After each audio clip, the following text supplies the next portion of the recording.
Welcome Can't trust along you. to Guys to Strahd, episode 3. I hand over to our great DM, Kira. Hello, everybody. It's been a while since we played. I am in a sorts today, so we'll just see how it goes. I come first to Jodai. Hello, I'm playing Lumiere, a Circle of Stars druid who's a little bit more like an astronomer wizard type character, and it will sound even less like a girl than usual today because of a little cold I've had, but that's as may be.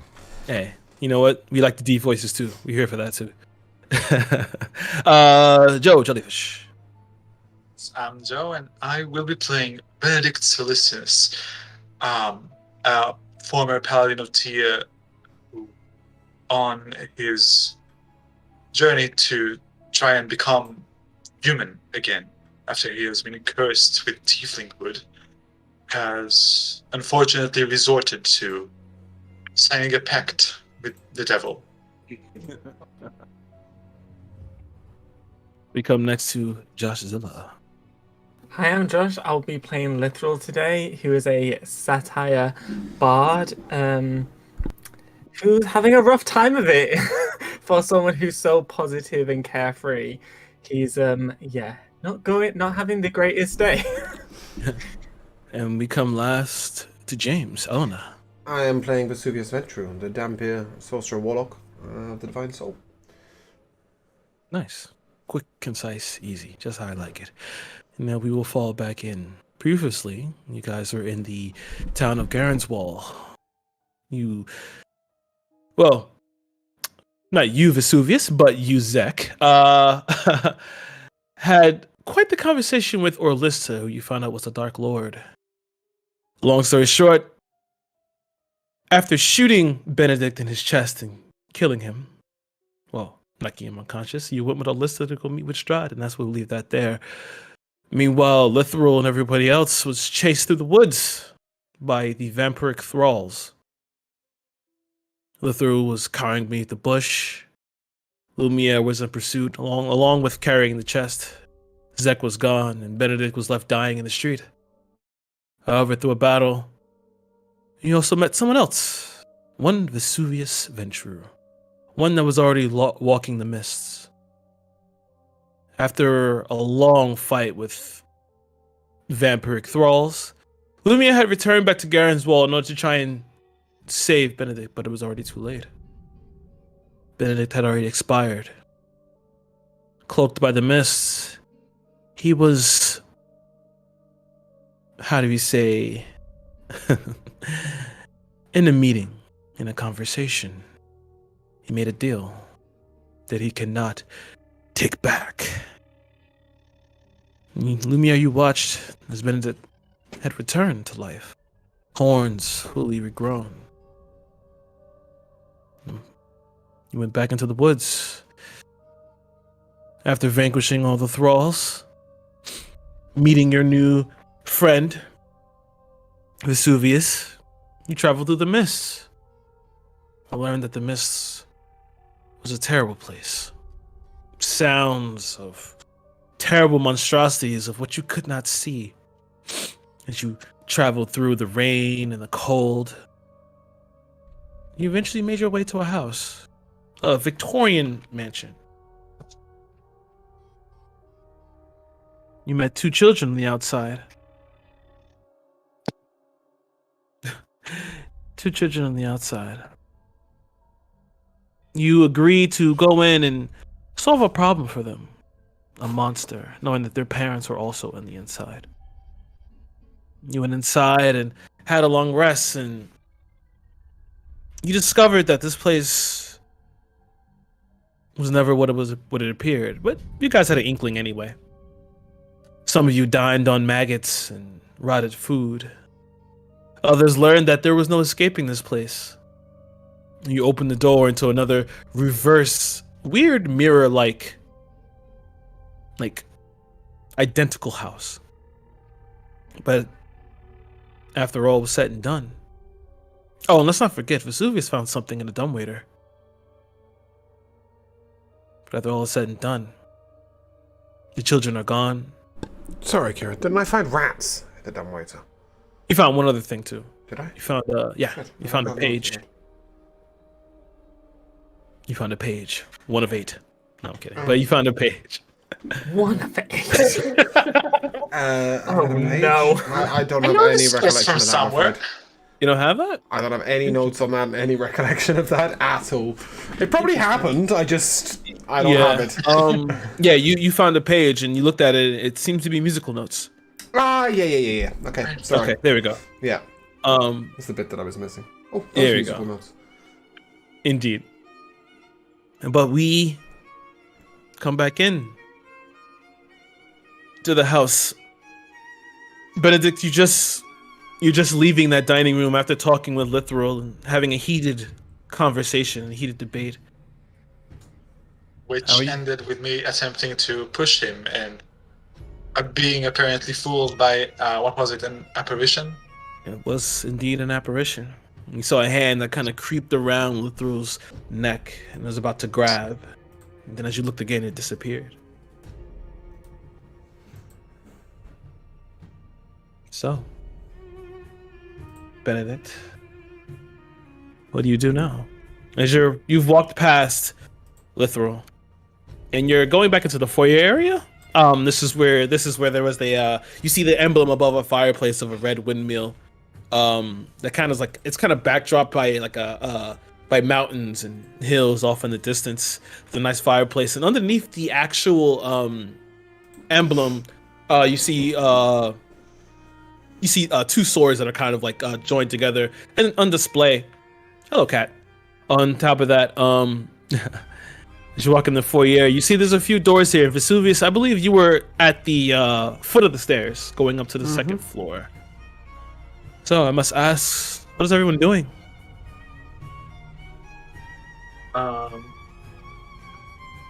I would like to know if this emblem, this crest, rings a bell to me at all. Maybe if it is a notable family, maybe if it is a religious symbol of sorts. Give me an insight check. Instinct.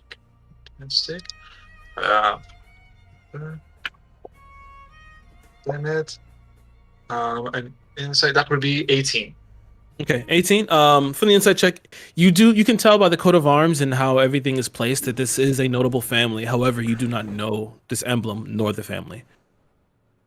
Very well. I suppose what I would like to do is to. I am very on guard. Mm-hmm. For all the fighting that I had with Lithril, it is very clear to me that something is going on here with the apparition and the hand crawling around Lithril. I would probably be looking for whatever was crawling around Lithril before it was gone. Okay. Give me a perception check while you're doing that. Lumia, where are you? Yeah, I guess just starting to look around. I guess if Vesuvius is going upstairs, is there anything else downstairs we didn't go into yet? There is one other door that's on the east side. So you look at the staircases to your right. There is one more door there. Yeah, I think I would go take a look at that. Okay. And unless I see anything super obvious, probably open her up. Okay. Your perception check? 12. 12. Currently around you don't see anything. Just cobwebs and spiders. Lumiere, you go toward the door here and you kind of turn the knob and go to push it. You feel like there's a force that's kind of like pushing against you here. But the door is open. It's not locked. Just give me a strength check here.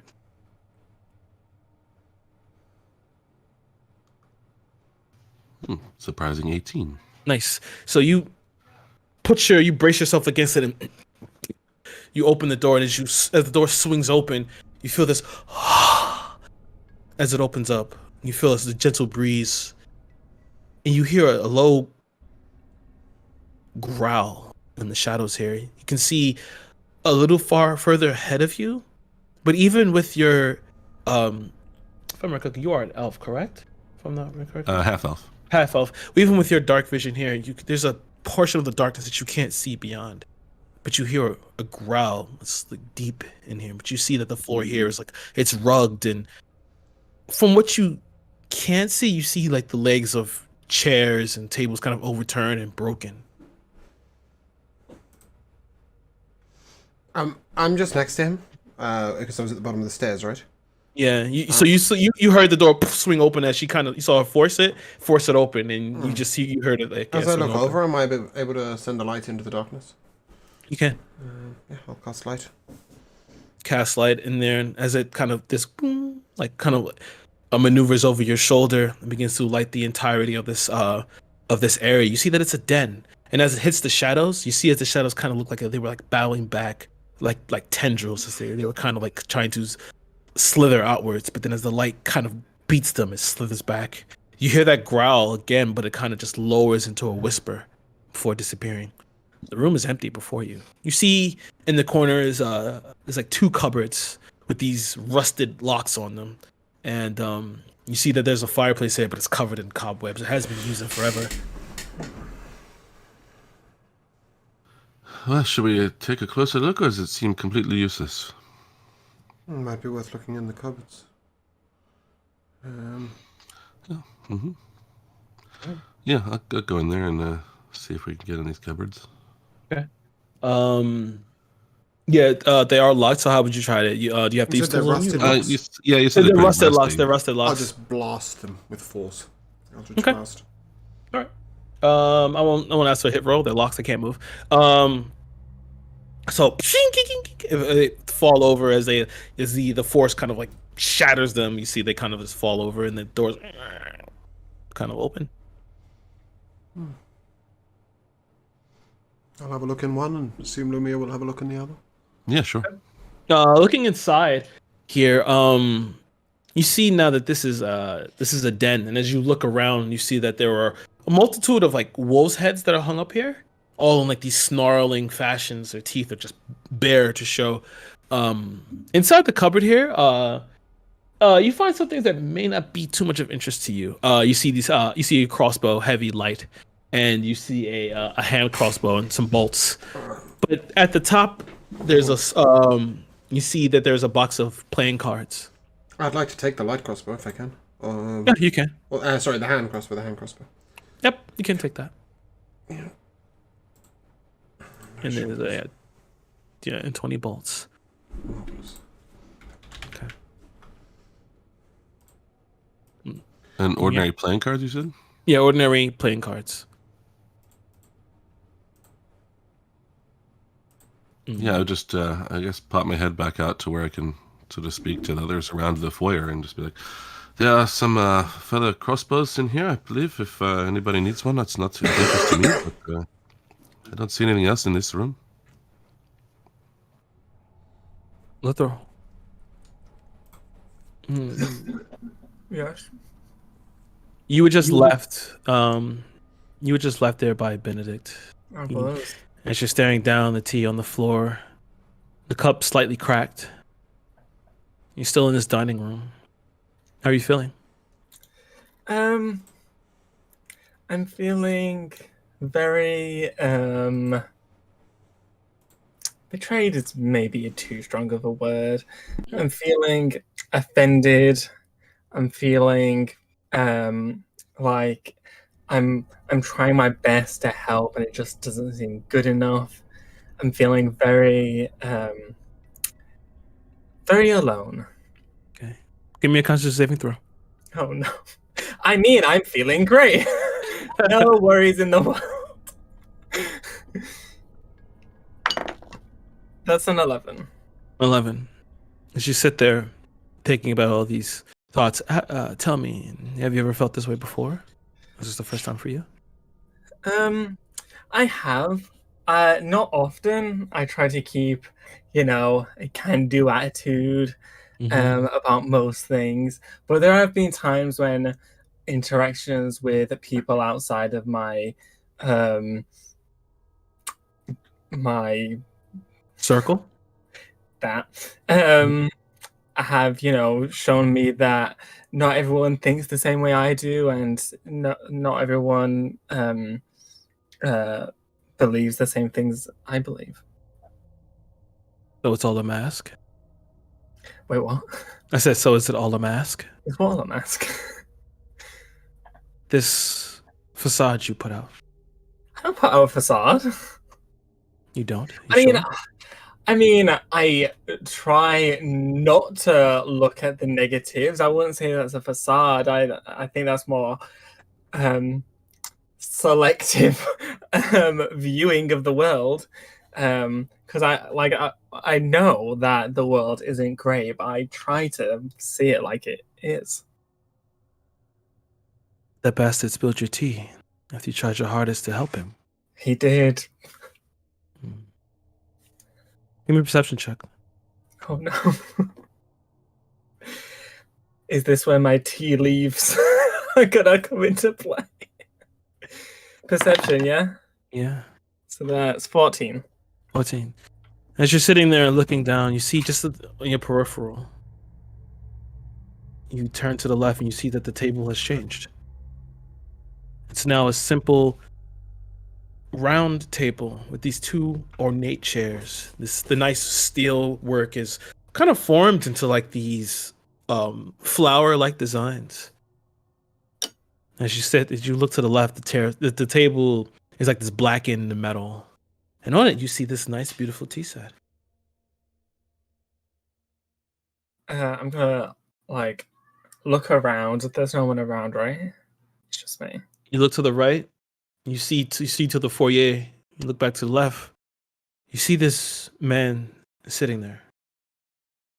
He's wearing this nice suit. His legs are crossed. He has like this slicked back hair, but it's like kind of graying.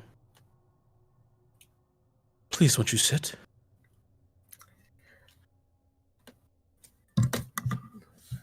Well, I never say no to a tea and a soon-to-be friend. And I will go and sit down. Good. As you begin to walk toward, give me one more perception check.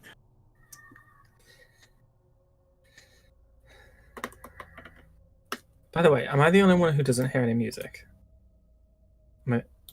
I just need to turn it up. Sorry. Turn it up. It's very quiet.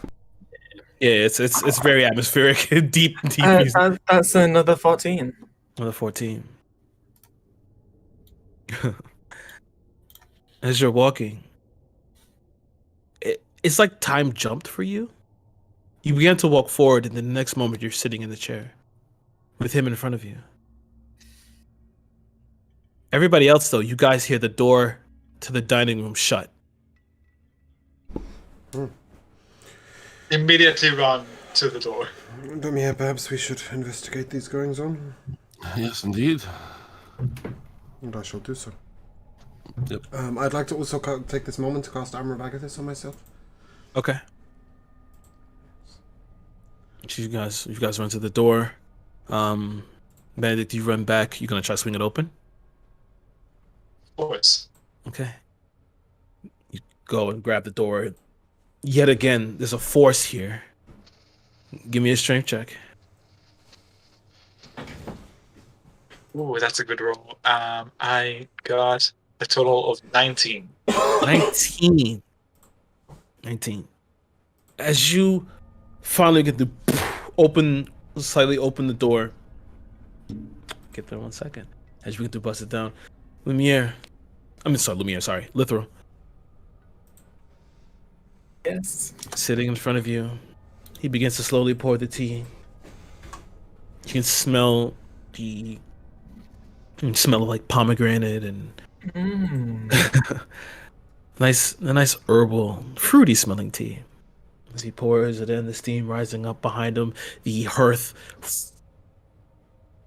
comes alive as he's like backdropped by fire. But you see, it's kind of hard to focus on him. His face is like kind of covered in shadow. You just see a singular blue eye. You love those blue. I do love blue eyes. He's so. I'm glad you've come to my home. We don't have many visitors these days. Well, thank you so much for your hospitality. I don't remember the room being like this, but You don't? It was always like this. yes, sorry. It's been a long trip, shall we say? Hmm. Let me ask you. It must feel terrible, doesn't it? What? Being so weak.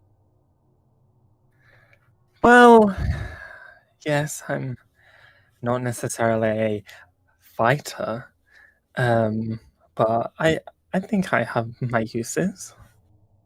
Hmm. Your friend doesn't seem to think so. Are you talking about Benedict? Indeed, I speak of the tiefling.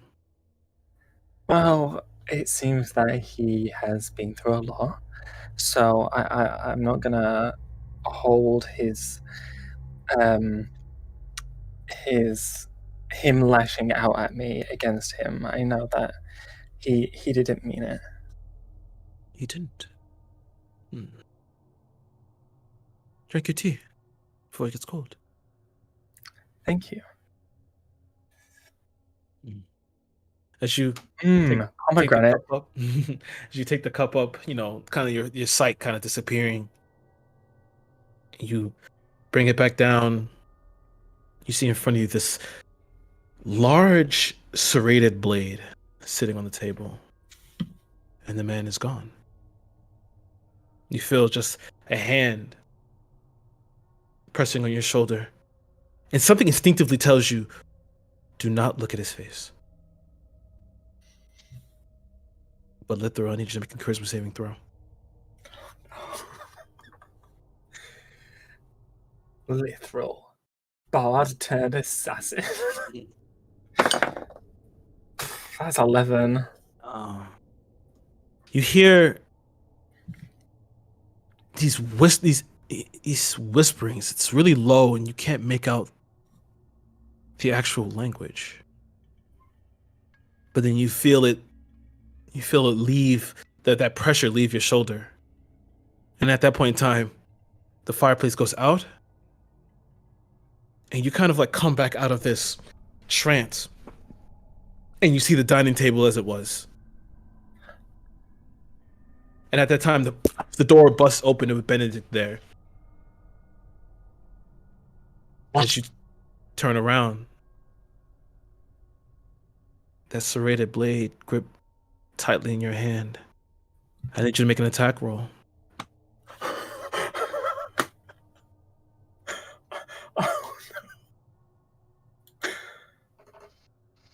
That was, I don't know why I'm rolling on D&D. That was almost a nat 20. That's a 3. It's a 3. So, Benedict, as you come inside and you say, well, what do you say? What in the world is going on here?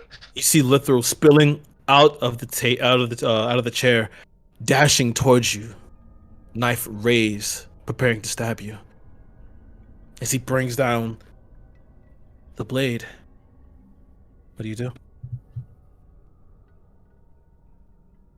I try to move aside, catch his hand, and take the knife out of his hand and kind of just yell at him, "What is wrong with you?" Since he rolled a 3, I'll let you do that, especially since it was nowhere near your AC level. So you do so. You grab him. You see his eyes are fully blacked over. There are no pupils. You all, Vesuvius and Lithro, you see this. His eyes are like black pools. The blade drops and slides over. Benedict, as you're sitting there, as you're holding him, you see right behind him, in the shadow, just feet. You just see the shoes and legs in a corner. I would like to use my divine sense. Mm-hmm. At the very least, it should tell me the location of any celestial fiend or undead within 60 feet. Okay. As you stretch out your That- sense. Oh. No, that's... As you stretch out your sense, you are surrounded by it. It's in the walls. Feels like your entire skin begins to crawl as you feel it moving through every fiber of this house. But at that time, as you look back toward Lithril, you see he's confused. His eyes are never blacked over.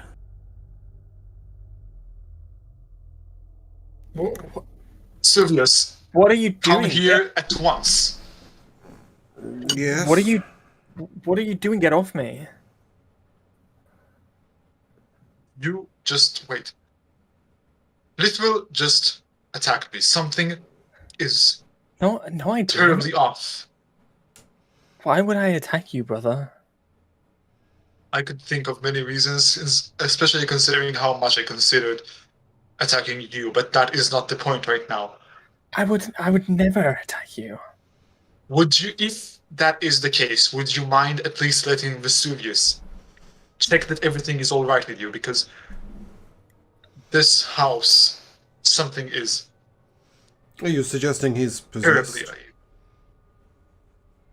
I do not know. I'm not very well versed in this kind of things. I know for whereas certain. I get possessed every other Thursday. Right, well, I'll have a look at him. You can do what I promise you. I would never attack you. Lithril, Mithril, how do you feel? I feel fine. You do feel confused? Did you feel like you I'm lost any time? confused. I'm confused as to why Benedict is a hold of me. But you didn't feel anything before that? You didn't feel like you lost some time or anything? All I was doing was having a cup of tea.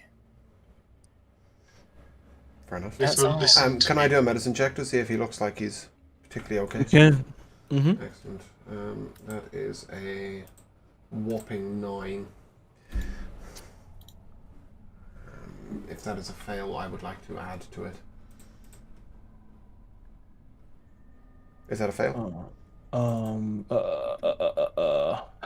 I was reading chat. I'm sorry. What was your number? Give me a number. 9.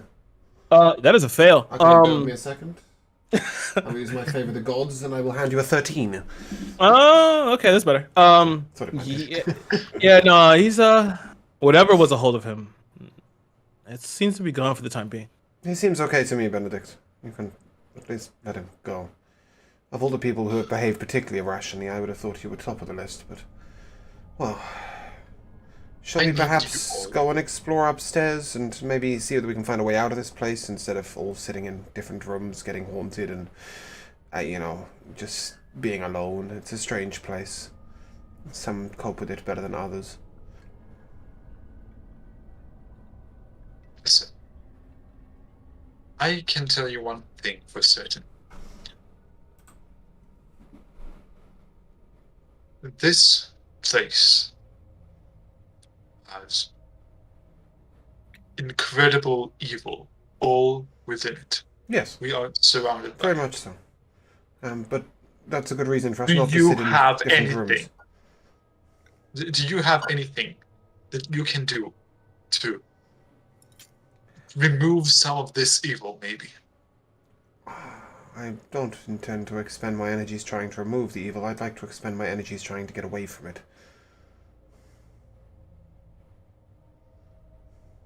Personally, that's just my view. Lumiere, is it fair to say the room we looked in earlier with the cupboards is... There was nothing else there, was there? That was the impression I got. Okay. Shall we have a look upstairs as a group, perhaps? Yes, absolutely. We clearly need more information if we're going to leave the house. I will also sort of just sidle up next to Lithril as we're leaving the room and just be like, you see, I knew you could do it. We just need to get you pointed in the right direction. I promise you, I didn't attack anyone. Maybe Benedict is just seeing things. Something strange is happening in this house. By the way, I would like to take the serrated knife and keep it with me for the time being. Okay. I doubt Lithral's particularly partial to it. No, you have it. I don't know.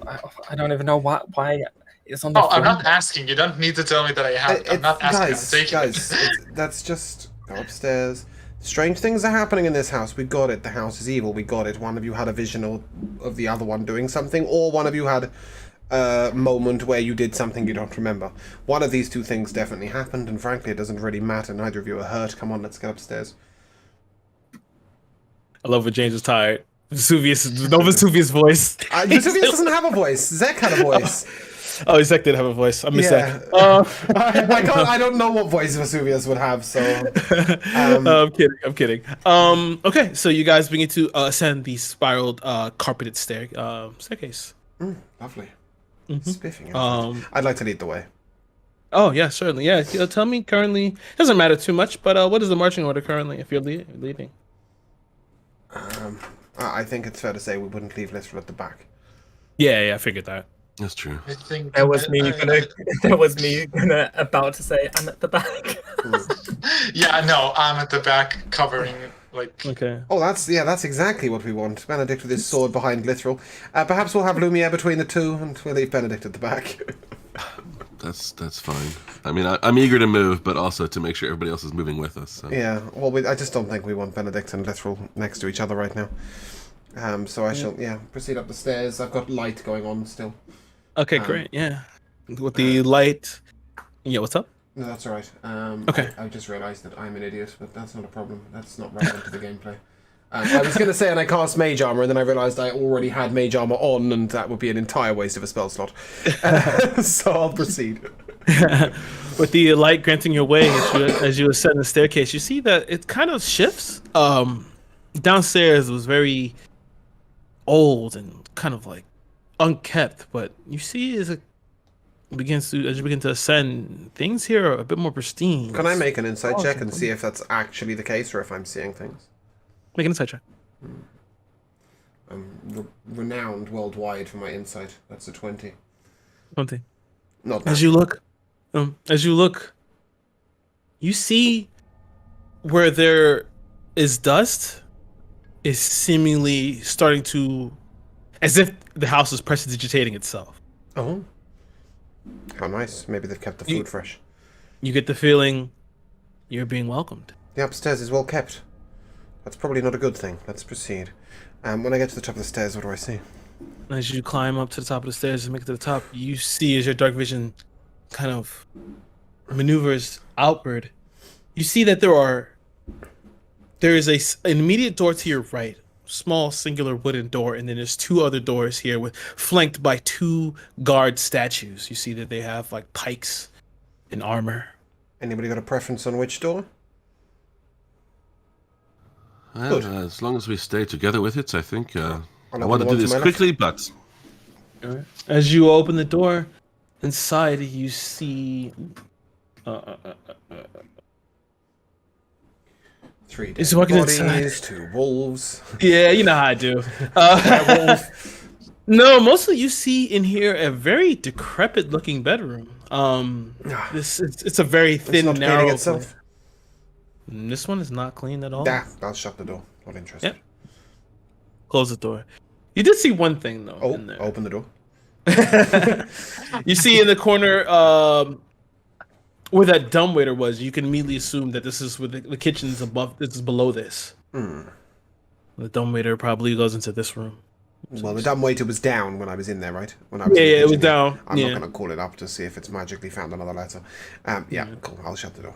Let's move on to the next door. The next door is the one guarded by 2 statues, correct?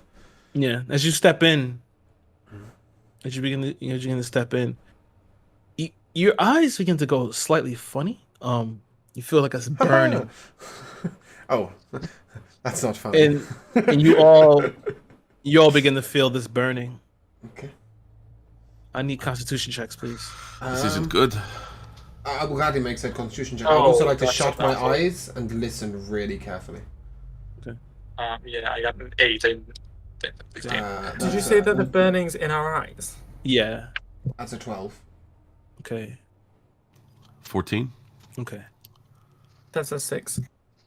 This is 6. Okay. So,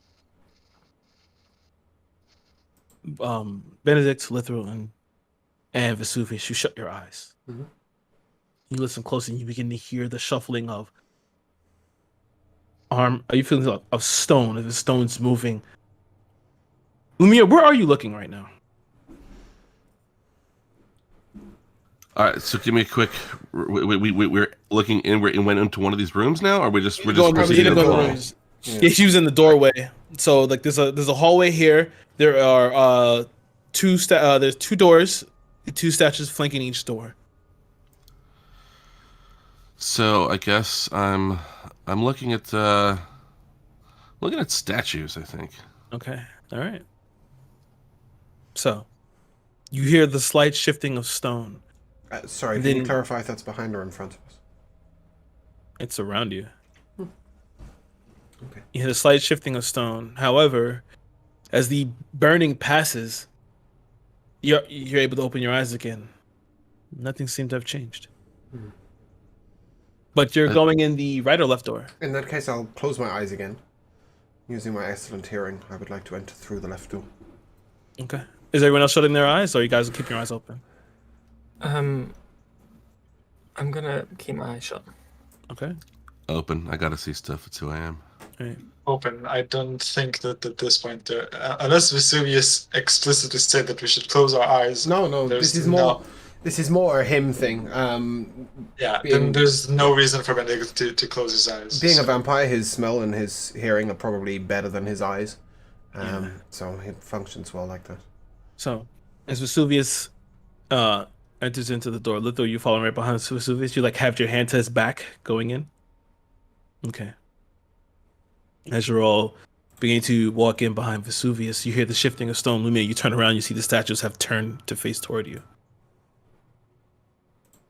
Different. I'm assuming we hear them moving. Yeah, you heard them move. Do they appear aggressive? Yeah. Oh, sorry. Well, I guess do they? It's hard to tell. They're pretty menacing statues, but they haven't changed in terms of posture. They were holding weapons, right? They were holding weapons. What kind of I mean, weapons? it's Pikes. not directly aggressive, but still worrying. I'm fully prepared to shoot. How do you feel about trying to take their weapons away? Very much like to. Don't I hang would about, like and I'll give him guidance. I Okay. Right. Give me a strength check. strength. Yeah, as you get up close, you see that the it's part of the entire thing, so you have to really break that off. That's 17. Yep. Put your foot on it, you break it off, and as you do so, you watch as the statue itself begins to crumble. Ah, convenient. Can you do it again on the other one? I can I will guide you definitely again. try.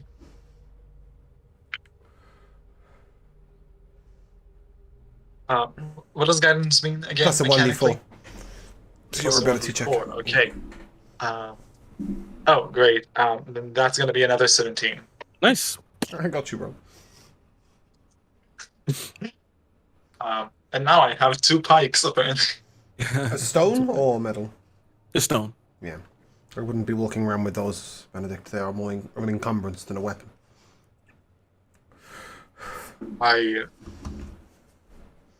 Considering the gravity of the situation, I will do my best to ignore you telling a warrior how to fight. I'm not And- telling you how to fight. I'm merely telling you the weapon looks ineffective. Regardless. And then I will go into the room. As you enter the room, you immediately see here that the Just a heads up, I ain't seeing shit. My eyes are closed. Oh, yeah, you have your eyes still closed? Okay.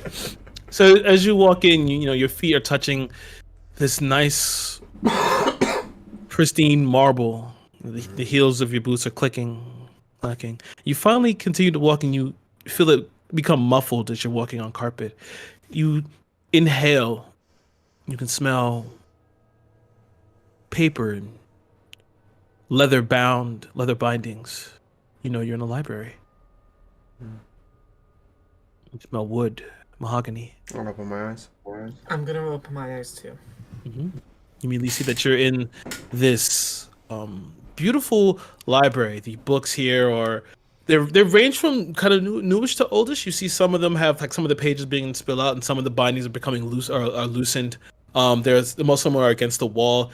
You see that there's this moonlight pouring through stained glass, and you see on the left there's a fireplace, and in front of it there's a mahogany desk.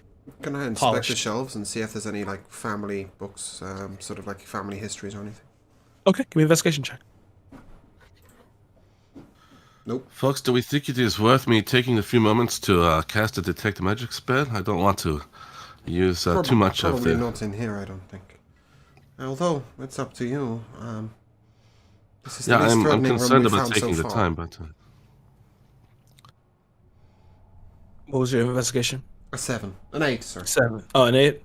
You don't find too much here. A lot of the books here are, some of them aren't labeled, like some of them are handwritten, and a lot of the books here just seem to be just on different types of like different studies. You know, like Yeah, someone's no. anatomy, something No, like that. You know, nothing interesting. Okay. This stuff through. I'm gonna go up to the desk Uh-huh. and see if there's anything on it. Check the drawers. Okay. Whilst I walk up to the desk, Mhm. in my bag, I'm gonna take out the teddy bear Mhm. and just like hold it in one hand. Okay. All right. As you begin to look around the desk, keeping your eyes set, you see there's a few papers here, and you begin to root around. Give me an investigation check, please. Lumiere and Benedict, give me perception checks. Ooh, that's a dirty 20. Nice. Would be an 18 for me. Nice. 24. Nice. So you okay? I'll settle Litho first. So Litho, as you're looking around, you begin to move through papers, and you see some of them are like just some random scrawlings. They don't seem to really make sense. And you see as you begin to look through the pages more and more, you see that the writing becomes more and more manic. And you keep reading it over and over and over again, saying, "He is the salt, he is the earth, one must die, one must die, one must die, one must die." Over and over, you see that it's scrawled out in pen. And you finally get to the last bit of the pile, and you find out an interesting page. You immediately recognize this as musical notes.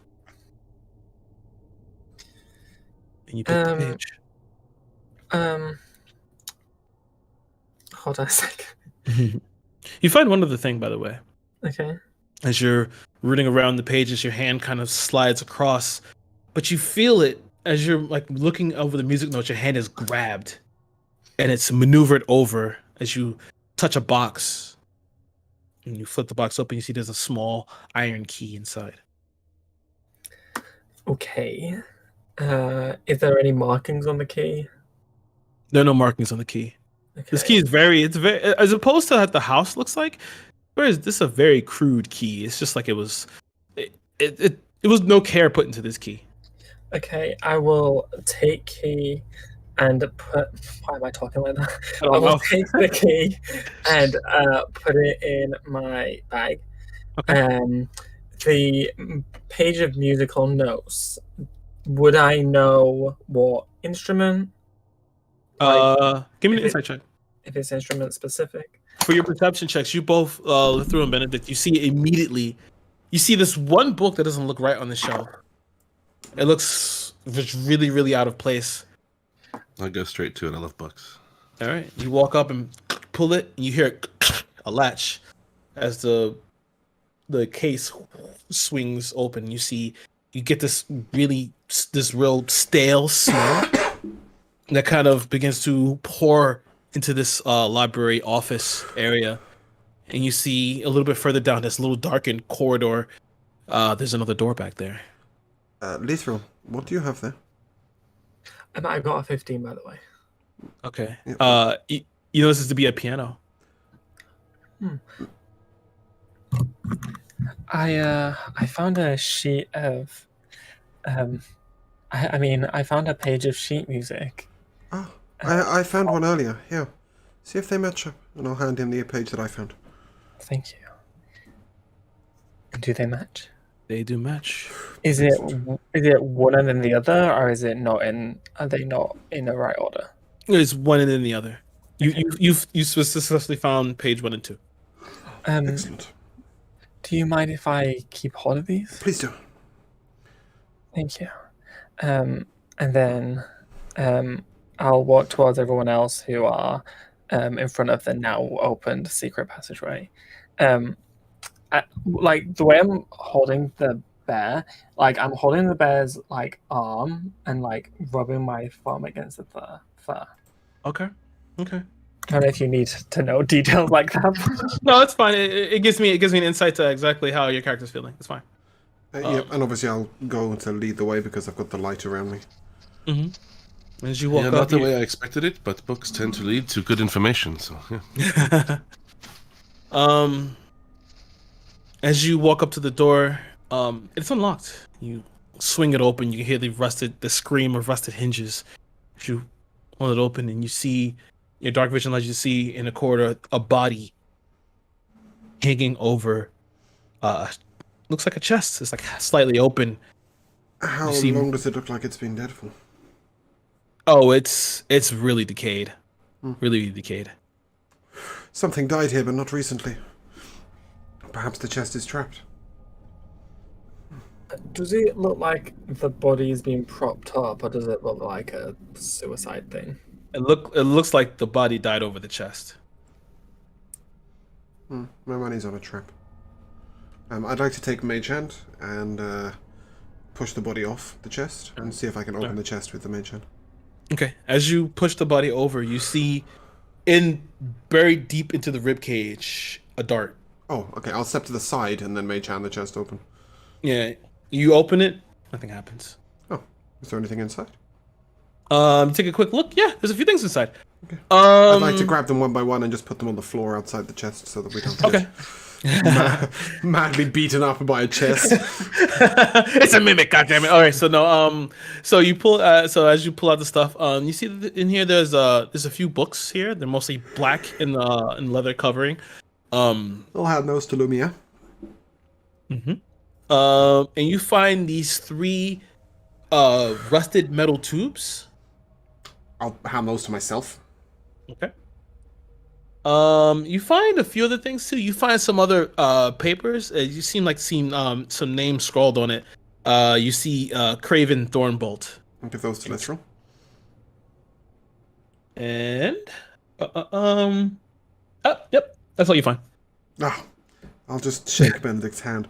And then I'd like to investigate these metal tubes in my hand. Okay. Do they appear to easy have enough. anything magic about them? Yes, most definitely. Okay. I can have a 19 Arcana check. Just so I make sure that I understand correctly, the body died on the chest, or did it die hanged above the chest? Because It looks like it was trying to open the chest, and they got shot, and then they fell over the chest. They died. Okay. Right. I would like. Wait, no, never mind. Was Craven Thornbolt the only name? You see a few things. There's Craven Thornbolt. You see Rose Thornbolt. Yep. And there is one more name you see. Little Thornbolt. No, Strahd von Zorovich. Oh no. Anything interesting to the books? Yeah. Is you looking to give me an Arcana check? That was a 24 for the a 19 for the Arcana check on the metal rods. Oh, these are spell scrolls. They're spell scrolls inside of them. Ah, okay, fantastic. Am I able to identify what scrolls? Yes. One is bless, protection from poison, and spiritual weapon. I'm just gonna hijack all three. Cool. Charge them! Charge them all!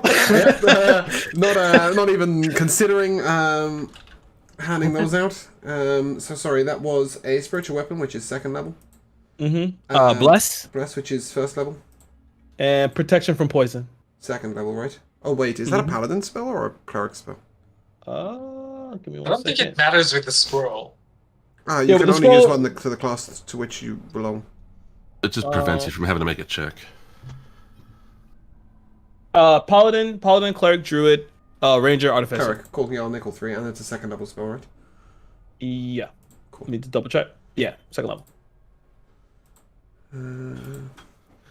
18 Arcana on the books. Okay. As you're looking through these books, you see that there's like a whole bunch of it's a whole bunch of talk of like necromancy, studying necromancy, studying different ways of trying to resurrect something, bring something back. But then as you look over the books, and with your study, this is all bullshit. Whoever was trying to do this had no clue what they were doing. And they were just grasping at straws. It's almost laughable, actually. Interesting. Yeah, these books, lots of stuff on raising the dead. It's not something I've looked into much myself, but I can tell this person did not know what they were doing. That's probably for the best for us. Yeah, I suppose so. Although, toying with certain powers, doing things wrong is just as bad, you know. True, and what's to say they haven't succeeded since? Regardless, this guy seems properly dead. Shall we proceed Does onwards? the man, does the body have any identifying marks on it as far as like jewelry goes, as far as like maybe No. a ring? There's no ring, nothing here. He does have leather armor. That's about it. But other than that, it looks like this person was probably a common thief trying to get in here and just end up in the wrong place at the wrong time.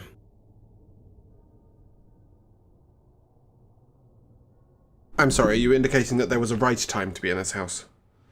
Nope. Okay, very good. Before it was cursed, perhaps? I would like to proceed. You said the corridor runs left to right, correct? Yes, sir. So yeah, I'll proceed to the left.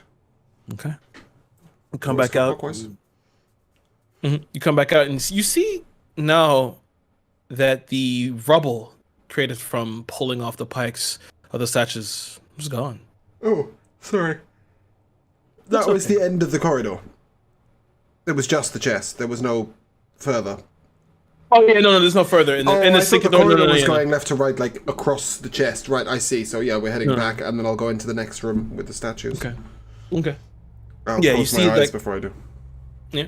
Okay. Did anyone follow him or no? Yeah, I'm going with him. I'll be the eyes part.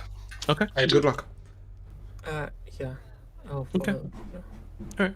Nice. You hear nothing. You open the next door.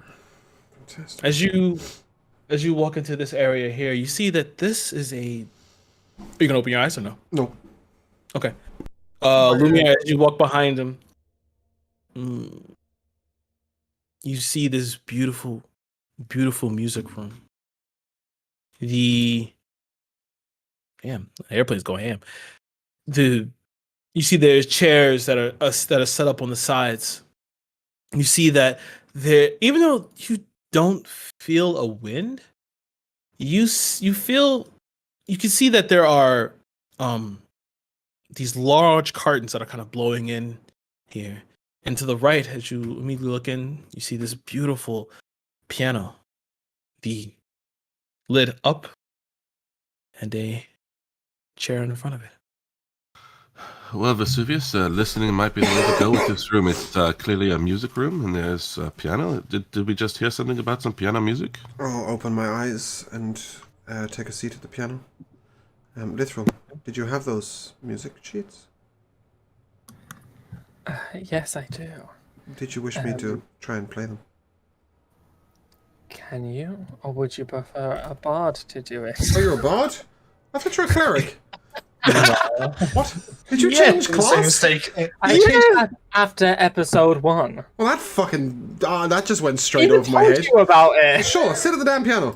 That went woo, straight over my head. I thought I'd take my 900 years of learning to attempt a piano, but yes, no, I'd far rather have a bard do it. I will sit down on said piano. I will put the teddy. I think you're meant to sit on the stool. I don't want to tell the bard, but I just said, so I'll sit down at the piano. sorry, I just genuinely thought you said you sat on the piano. Okay. I'm gonna like prop the teddy bear up so it's sat on the piano, like facing me, and I'll put the sheet music on the little stand. Okay. And I mean, piano's not an instrument in D&D beyond to know how to play. So You can still add your proficiency. I don't care. okay, great. Yeah, and I will start to play the piano. Okay. Benedict, seriously, what are you guys doing? Watching. Just I'm watching? listening. I'm fully prepared for I when think- he's finished playing the last note for the entire room to erupt in madness and every undead that's ever existed to come and attack us. So I'm just waiting for that moment. And you said it was curtains blowing? Yeah. So I'm checking the window, either to try to Yeah, see out same. or what's going on. Okay. As you walk up to the window and you just see nothing but mist. The window is open. Like there's mist outside, but it's open. It's open. Okay. I wonder if this is really the outside. The door didn't seem to go outside. Maybe we can throw something out can there, have a look. see what happens. I'm rather expert in climbing, but I'd like to see what happens when Lithril plays this music first. Yeah, sure. Lithu, give me a performance check. Dun, dun, dun. How many times did I put this song in here? Dear Lord. Oh, real music. That's Sorry, hold on. That's, Hold on. Okay, carry on. that's what it is. That was a 19. 19. Beautifully. You begin to look over the notes. It takes you a second, but then you begin to play it. And almost as if you've played this all your life, your fingers begin to slowly move appropriately. As you are all standing in this room watching Litho play, from the peripheral, you see these apparitions begin to maneuver around, dancing. You see these large dresses spinning and spinning as they maneuver around. You see couples dipping as they dance and maneuver with the playing of Lithril. As you begin to look up, you kind of try and look up to see everything, but you see that your vision only goes just slightly above the lid. But you see in your vision, your bear begins to lower down with you. As it begins to lower down, you see these eyes begin to flare this crimson red. You feel the urge to get ready to stop. You hear from your bears. You hear the bear, a voice come from it. Don't stop. As you get to continue playing. I need everyone to make a charisma saving throw. Oh, excellent. Just in case it's relevant, we still haven't found all of the pieces of the piece. Nope. Oh god damn it. Okay, cool. 23. I got an 8. Okay. That's a 10 for me. Okay. You get a 12. Okay. All right. Those below a 12. Actually, it's only, unfortunately for Lithril, Lithril has to continue playing. As you continue to play the song, you begin to play harder than you ever have before. Your fingers hitting the keys. As each key, as you go over it, you begin to leave blood on the keys. As your fingers begin to split open. Can I stop him? You can attempt to, as you see Benedict turn to the left. As he turns to the left, you watch as he runs to leap out the window. Okay, I'll cast Mage Hand. I mean, I've kind of had it out all episode. And I will attempt to seize one of Littl's hands Okay. and pull his hand away and like pull him away. And at the same time, I'd like to shoulder charge into jellyfish. It's a jellyfish Benedict Silicinus. I like to shoulder charge into Benedict. Okay, I was in the okay. window with him too. I'm trying to stop him as well. Oh, sorry, Okay. I thought you all failed. No. Lumiere actually passed. Oh, sorry. Yeah, Just in that by the case, skin of her teeth. we'll hold the mage hand does something, but yeah, I'm sort of hoping Lumiere then might stop Literal, but I will definitely just like knock Benedict into a wall. Okay. Give me a strength check. Okay, that's the last thing I was expecting. Great. Well, You can even, you know what? You can also give 14. If that'll do. 14. Yeah, 14's fine. Since he's in this Give trance, me like a dex check or an acrobatics check or a fucking strength check. it's strength check. Yeah, you need to knock him because Benedict's pretty beady. He's pretty Yeah, beady. I'll just trip him up. Yeah. So yeah, as you walk over and boom, shoulder check him as he hits the floor. Benedict, you do take 3 points of bludgeoning damage. Not too bad. How does he look? Is he injured? He's not. Benedict? No, he's not injured. No. I am injured from the window from before when I tried to break it and it Oh yeah. That's decided to retaliate. Alright, I'll spank him with a bit of healing. Oh. That is... Ugh, it's a 4. All right. Lithrum. You take 4. I'm just gonna give a blanket 4 points of damage as of what you're doing as you're continually playing, leaving the blood on the keys. Lumia, you get up to him. As you can see, Lithril is not in a trance. You see, Lithril's actually trying to fight against this, but he's hitting the keys harder than he should be. I mean, I'll try first to just bodily pull him away. Okay. Give me a strength check. As you do this, you see as you're trying to pull him. I'd like to guidance myself first. Please do.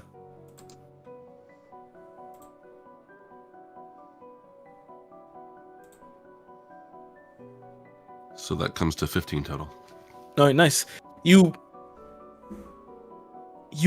wrench Lithril off of the keys as the playing stops. And as you look around, and you see the spirits has also stopped, staring at you all. Lithral, you alright?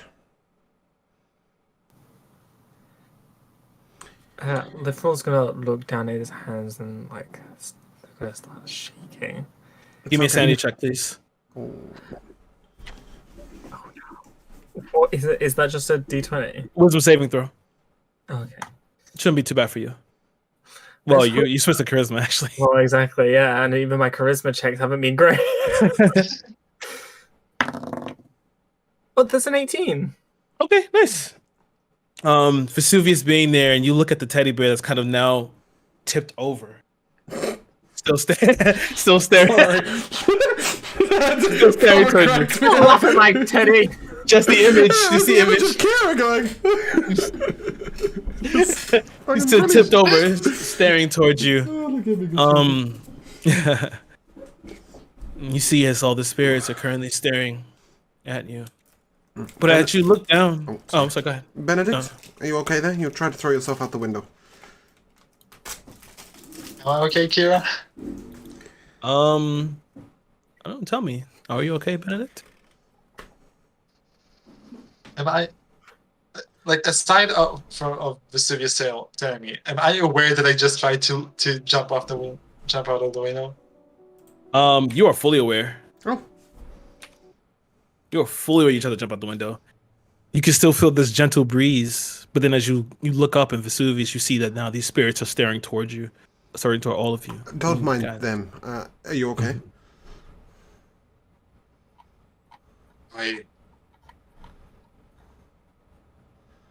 I suppose the answer would be no. Yes, this place is getting to us all. Here. I'll reach down and offer him a hand to get up. And then I'd like to turn to these creatures and quite literally just turn to them and go, "Can I help you?" You watch as they look towards you, slightly swaying, as they begin to kind of part down the middle, and you see this one specter begin to move forward. This face is long and gaunt. It's kind of it immediately feels different as the room just That's dips in temperature. far enough. What do you want? Can't you fucking hear me? Hello?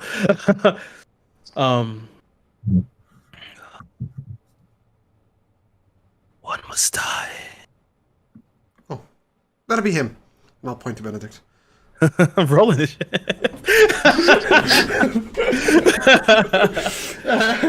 Yes, I'm not going to be dying today. Before you say that, and before we roll initiative, Okay. when we hear that, I'm gonna say, I heard that before. He is the soul. He is the earth. One must die. One must die. One must die. Oh, good. Well, that's reassuring. Okay, we can Only roll one initiative time now. I just want to. That's Say that to you. that's creepy as fuck. Okay, good. Oh, Lumiere, that's not pretty. Are you going tomorrow? No, it is not. Are you going tomorrow, are you? I rolled a. Damn it! You can't see. I can't pull my webcam further down. I rolled a nat 20.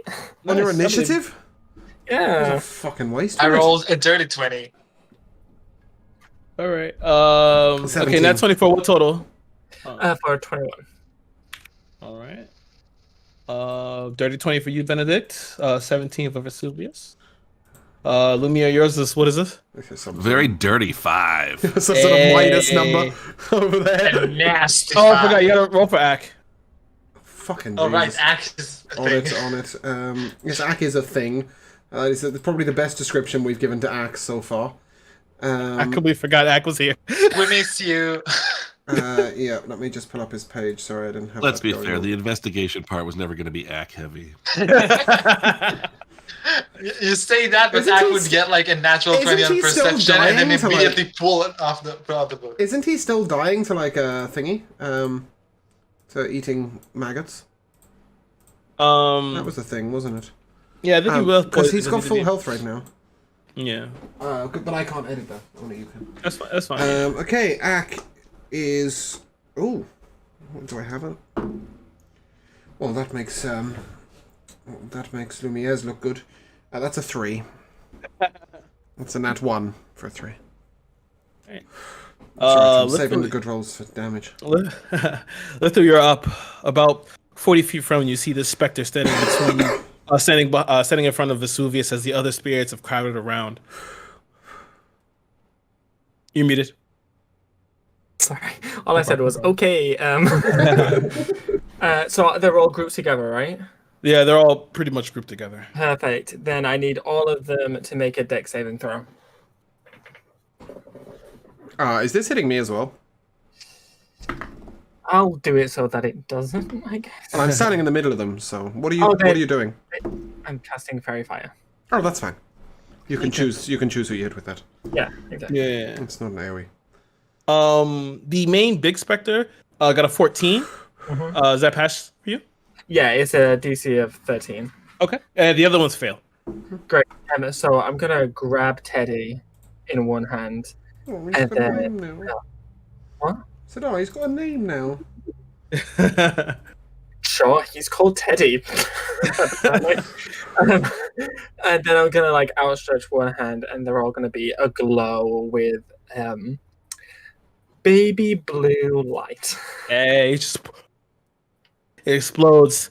You see they don't make any sort of reaction to this. And that'll end my turn, so everyone gets advantage on attacking them. Oh yep. Yep. They do. Up next we have Benedict.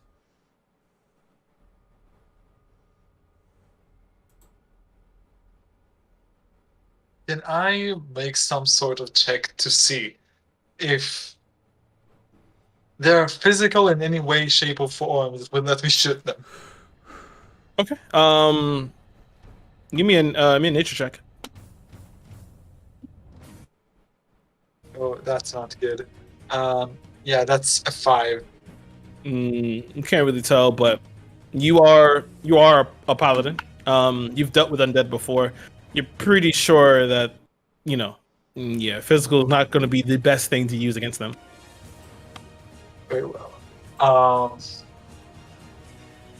Then my course of action is going to be to shoot the piano. Okay, Um, please do. You had 6 enemies to choose from when you went for the piano. Okay. Unless you want me to shoot you, because I definitely have a reason to. I 14. could have let you jump out the window. That hits. Fantastic. But at least you didn't miss the piano. Oh, nice. Nice. That would be 14 damage. 14 damage. You turn. You shoot the piano as you hear it. Some hitting the wires inside. As you see as you shot the piano, but you see it's strange. You see as it kind of starts to like to buckle in on itself, as if it started to fall into a sinkhole in the center. Okay. Different. And at that, I would end my turn. Yes. All right, your turn. Next is Vesuvius. Yeah, I'll just look at the big guy and I'll just blast him. Okay, please do. That's a 14 to hit. That hits. It's 1 damage. Damage. Okay. And then looking over at Benedict, how's he looking? Are you looking, Benedict?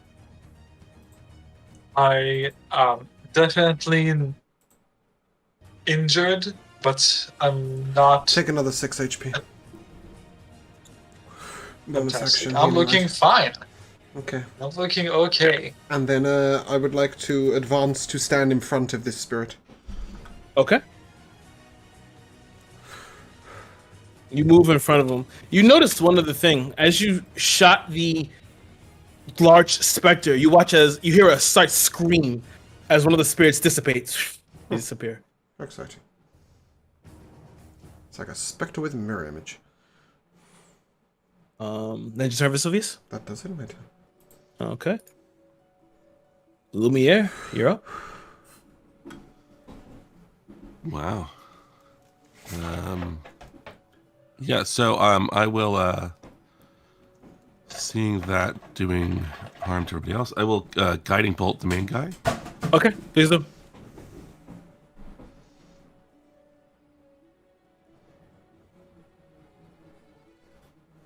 Only a 12. Oh, that hits. Delightful.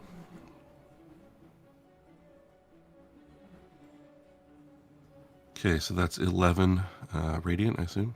Okay. You hear 2 more screams as 2 more of the spirits disappear.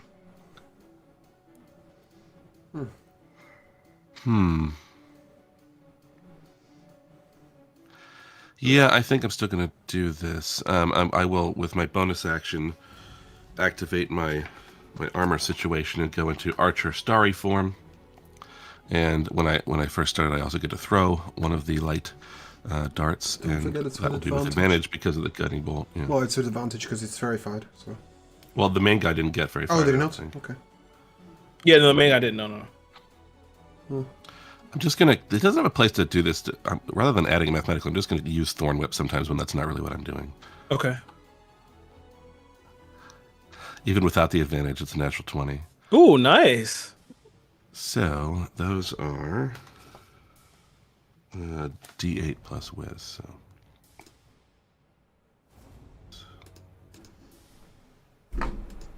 why can't I? Oh, there we Okay, so that is 8 total damage from the arrow then. Okay, nice. You see another another disappears. Enter Lemire? Yeah, I believe that's all I can do.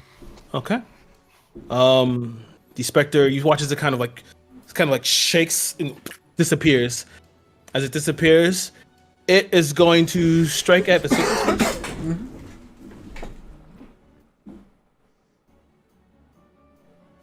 16 to hit. Yep. All It right. will take 5 cold damage.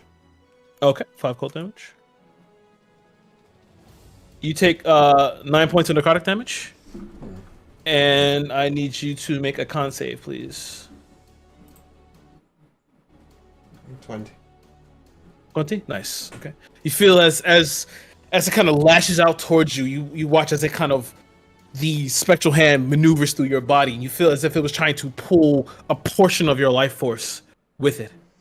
But you Particularly rude.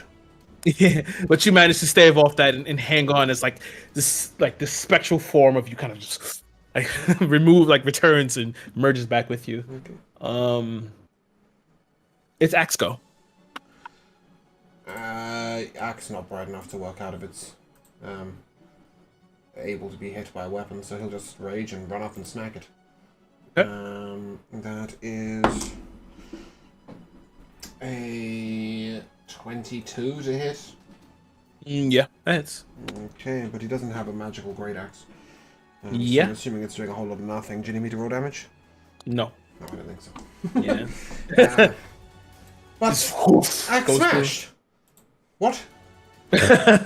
Axe no work. Yes, axe, no work. But that still counts as him attacking for rage, right?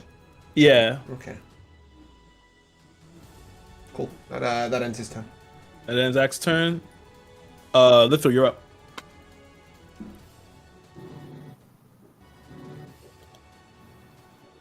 Quick question before. Oh wait, never mind. Before Okay, go on. Sorry. So it's just the main guy left, right? No, there's still two more because you hit with the arrow. There's 2 more other spirits left. There's 2 more. Okay, I wanna position myself so that I don't want them to be directly like face to face with me, but so that like I can sort that in an archway. Got you. And I'm gonna do something that Troll's never done before. Ooh, okay. He is gonna drop his bear. Oh. And Poor bear. he's gonna take out his flute. And he is gonna start playing it. And I need them to make 2 con saves. Okay.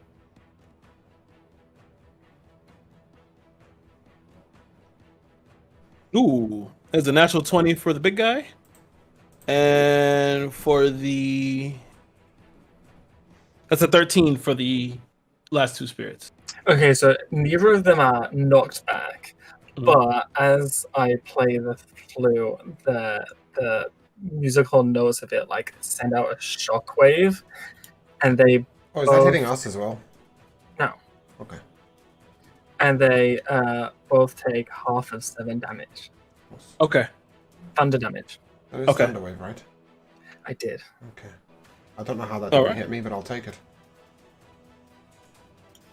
And then I will pick my teddy back up, put my flute in my pocket, and mutter to myself, I hope I don't have to do that again. And then I am gonna give who's next? Whose turn is it? Benedict's next. Then I will reluctantly, because I'm still mad at him, I'm gonna give Benedict Bardic Inspiration. Okay. And your turn. Yes. Okay. Benedict, you're up. Fantastic. I would like to run up to the main guy, stick my barrel into his stomach, and pull the trigger. Make an attack roll. That door is yeah, about just to my get bardic absolutely inspiration to cunted. it. That's going to be all. Or the wall, or whatever's behind this poor spirit is absolutely about to get wrecked. 18 over all in all. Okay. Sick. Good. And if that hits, then I would like to turn this into a smite. Okay. It's not gonna hit. Oh, Yeah, it's not gonna hit. is it? Yeah, No, it's ethereal. he's immune to. Yeah, he's ethereal. No, he's immune but okay. I get that it's immune to physical damage, but my idea was that if I use smite, then it you I trans- have another 2d8 of radiant damage. Oh, I can rock that. Yeah, sure. I can rock with that. Okay, good. That's very It's- kind of you. I'd have just it's noted it 'cause- yeah. straight up. You smite the wall. No. Get over it. I'll rock with that. Yeah. To be fair, I'm not the one playing a physical damage dealer against a ghost, so... That would be 9 damage total. Okay. You see the other. There's only one spirit left. Disappear. End your turn.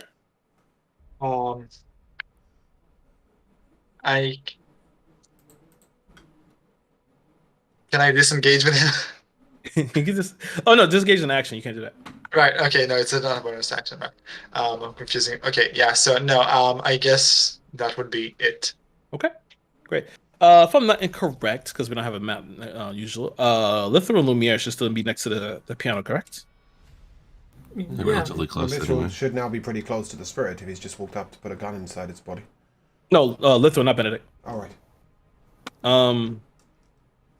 Beautiful. Yeah. I would say so, yeah. Yeah, beautiful. So as you're standing next to the piano, you watch as the sinkhole falls deeper inside, and these hands erupt from the center. I need both Lumiere and Lithra I to would make like dexterity to saving change throws. my answer. I need dexterity saving throws, please. It's 12. That's an A.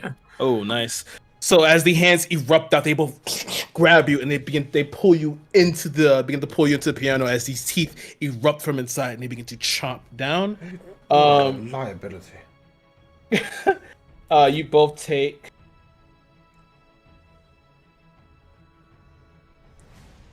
8 points of piercing damage as it bites into you. But inside Lumiere, you can see near the bottom, there's this really beautiful, ornate key in the center. Well, at least he's going... Liability. So. You're a liability, BNG. He is.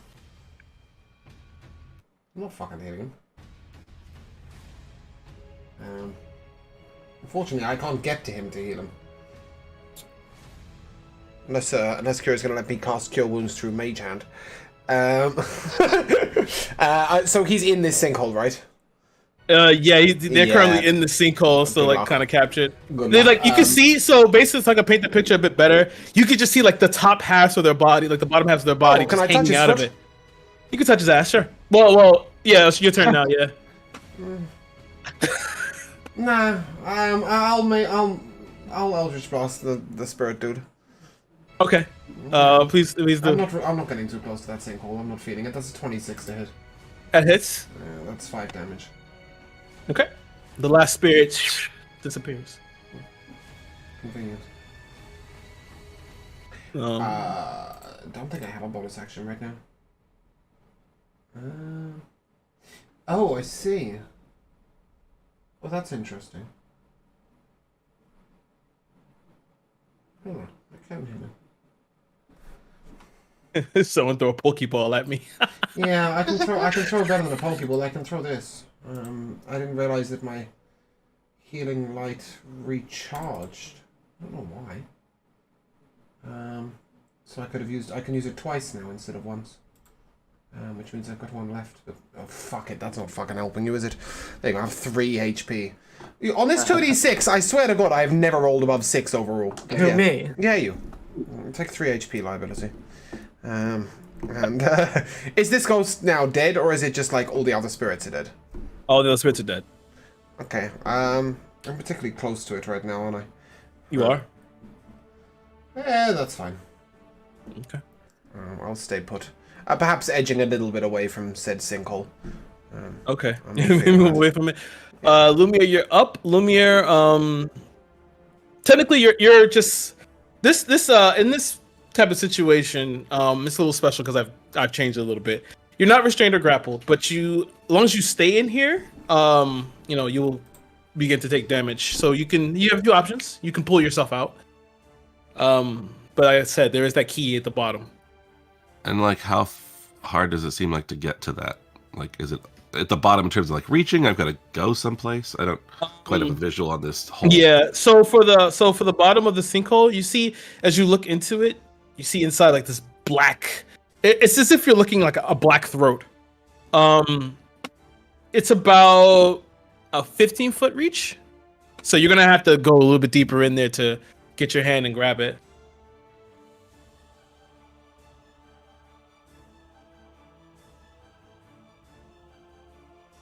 Yeah, I'm gonna try. I'm gonna try. Okay. I'm gonna go towards it. All right. I want to get the hell out of this house, and who knows, keys open things. All right. Yeah, but so I'm gonna go there and see if I can grab it first. Okay. Yeah, you reached in Basically using movement. and you grab the key.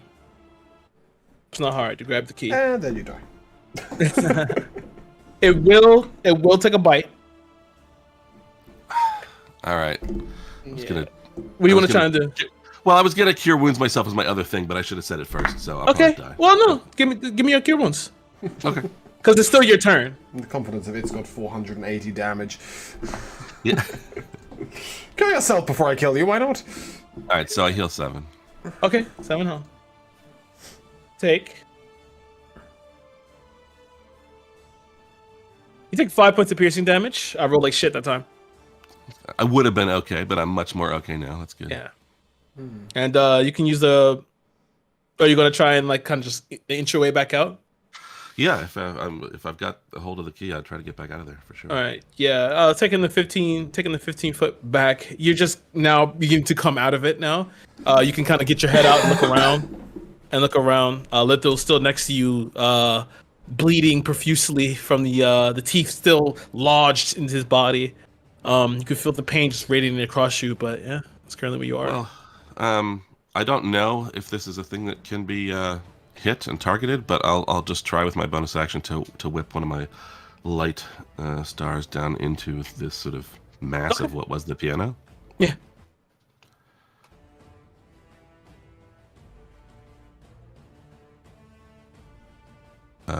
Comes to a 14 to hit. That hits.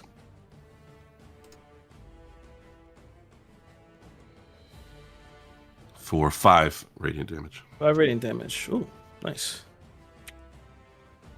You hear it scream out as you see, like, inside, it's like these pustules that kind of popped inside, and, like, it's beginning to spill out, and it's all this disgusting fluid. You did damage to it, did some really hefty damage to it. You see, as you could feel as the sinkhole itself, the mouth sinkhole is kind of, like, beginning to loosen a little bit. So that was nice. That's all I can do for right now. All right. It's now the Spectre's turn. The Spectre is going to hit Benedict. Going to attack Benedict because it's right in front of him. That's 18 to hit.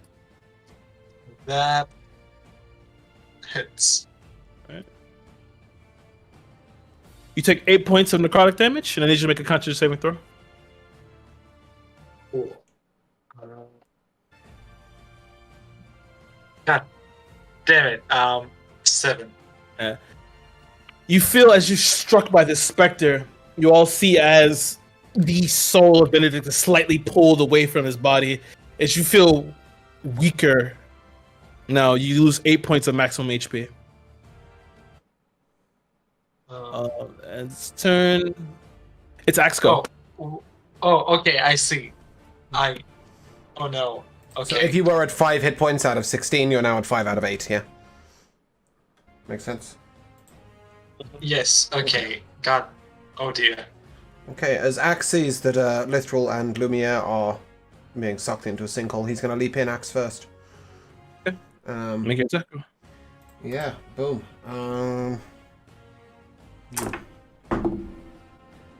21? That hits.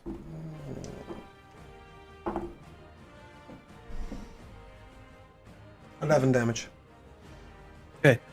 This time, as he goes to swing the axe, you watch as this weird energy begins to coat the blade as he strikes down into the specter, actually finding. He wasn't purchase hitting here. the spectre. He was going to hit the piano. Yeah, I'm sorry. piano sinkhole All dude. right, Oh, he's like leaping into the sinkhole to like axe high. Yeah. as you watch as he brings it down, cutting straight in between Lithro and Lumiere. Yeah. He's basically As trying he- to free them. Yeah, as he cuts through the piano breaks in half, and you look down, you see that you guys fall on the floor. That there's now no sinkhole here, but you see that now the piano's completely destroyed. Oh, good. Well act. All right, act indeed. Axe indeed. Lithor, you're up. Okay. God, too much. So I am gonna prestidigitation the blood of my hands, Okay. and then I'm gonna give Benedict Bardic Inspiration, and then in my turn. Okay, that's fine. Benedict, you're up. I'm gonna stand up instead of being laid on the floor. Okay. Wonderful turn. I will stand up.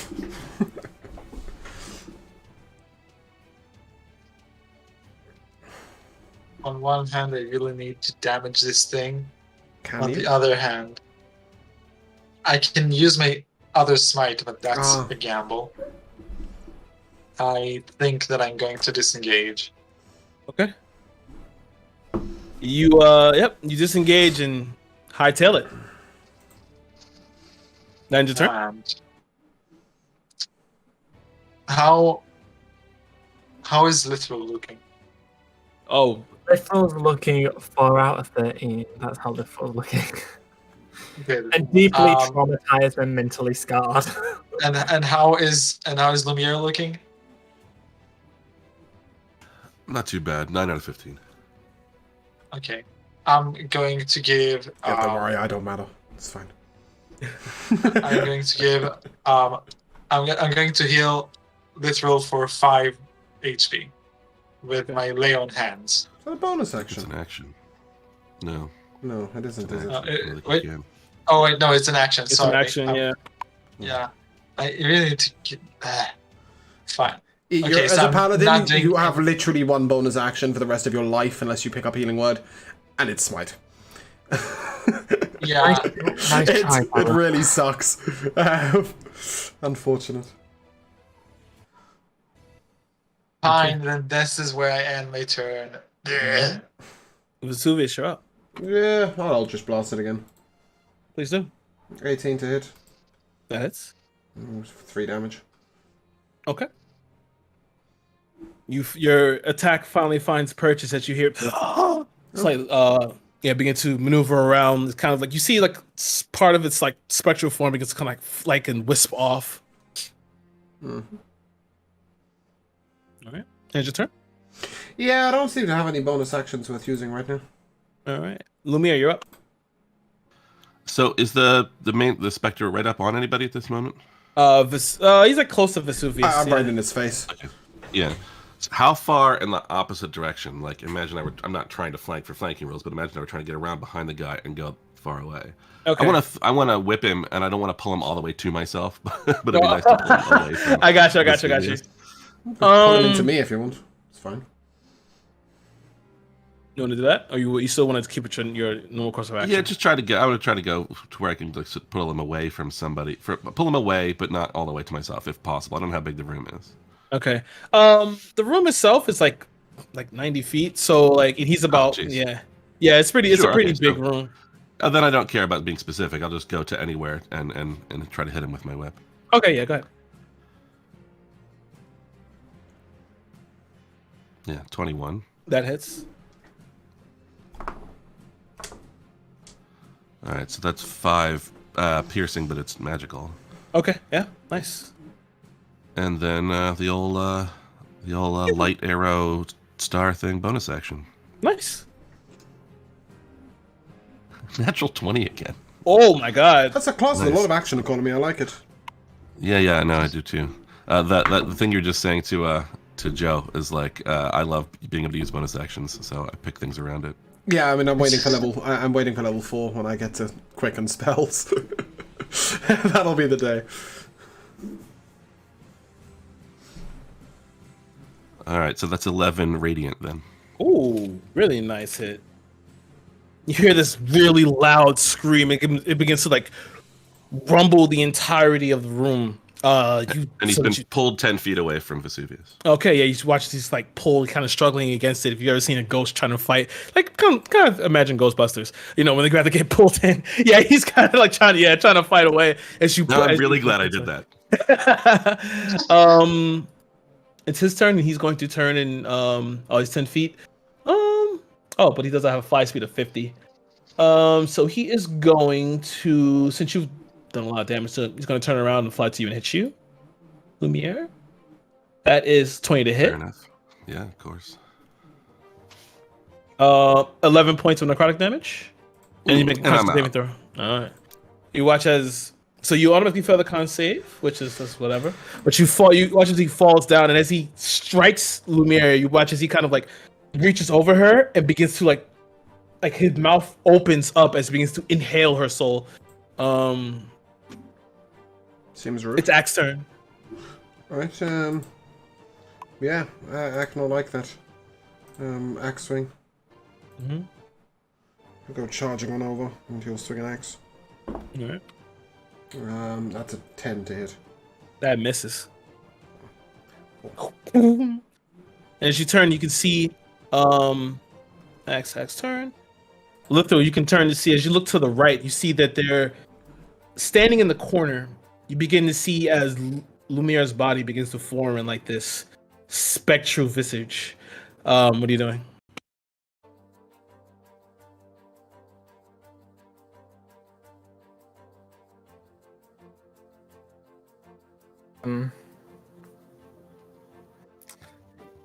I don't know if you're gonna let me do this. Tell me what. I am gonna run over because I was planning on just prestidigitationing my best. We didn't have blood on it this turn, but it's fine. I'm gonna run over to Lumiere. I'm gonna take the shield off my back. I'm gonna whack it down on the spirit. On the spirit? Okay. And not Lumiere. That's something. What? Okay, make it a time. I know I've been a little rude to you, but Yeah, can I do that? Yeah, Fuck by it, all make means an hit attack the roll. ethereal Fuck it. ghost with a physical shield. I don't think Kira's gonna mind. It's whether you hit Lumiere as you go through it. That's what you need to worry about. What is it? That's a dirty 20. Okay. So you bring down the shield.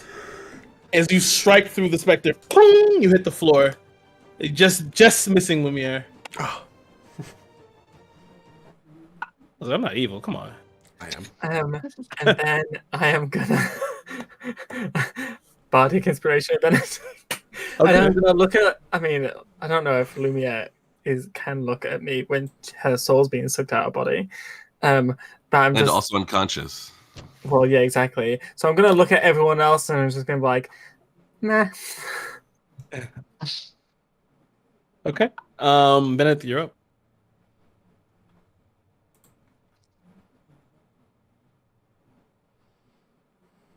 You stand there.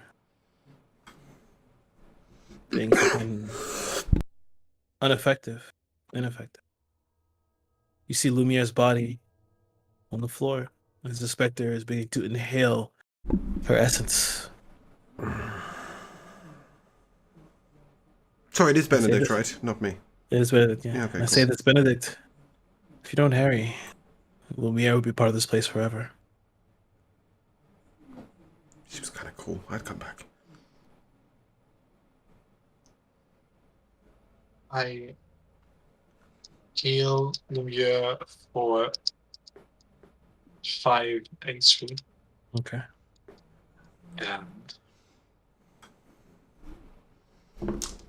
I like almost instinctively look up, but then I remember to look down.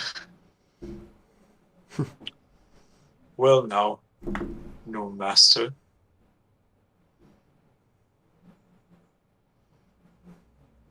Please show me that you are better than Tia.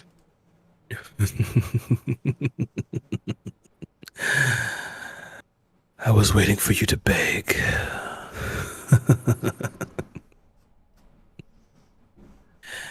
I'm glad to know you don't disappoint. You heal Lumiere for 5 HP. You watch as the specter screams out as if in reverse. Lumiere's soul returns. You look to the right and you see that where her body was beginning to form, it's gone. As you sit there, you look at the specter. Give me an attack roll.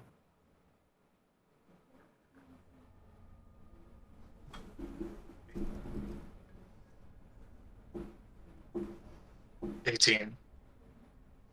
Lumiere, as you come back to, inhaling deeply, you look up and you see the specter standing above you. And you see Benedict as his eyes roll over black. You see a face that you haven't seen on him before. It turns into this demonic visage. As he looks toward the specter, he watches just a simple pulse of this necrotic dark energy releases from his body as the specter disappears. You look at him, heaving. His horns are like this, almost this bright red as you watch as they kind of extend further back. But as he looks down to you, almost lost, and as if you had woken him up from some sort of slumber, Benedict is back.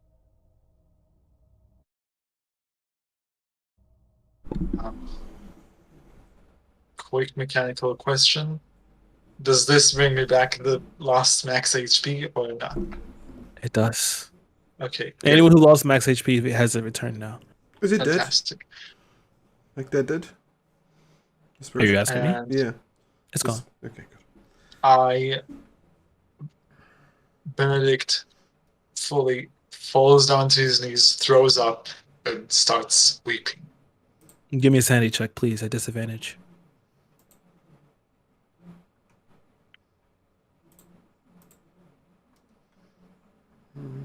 With the disadvantage, that's 19. Nice. This feeling feels as if you were back in this room. You remember the feeling that you would get from Tyr. This felt different. And what's even stranger, something deep inside of you. You liked it.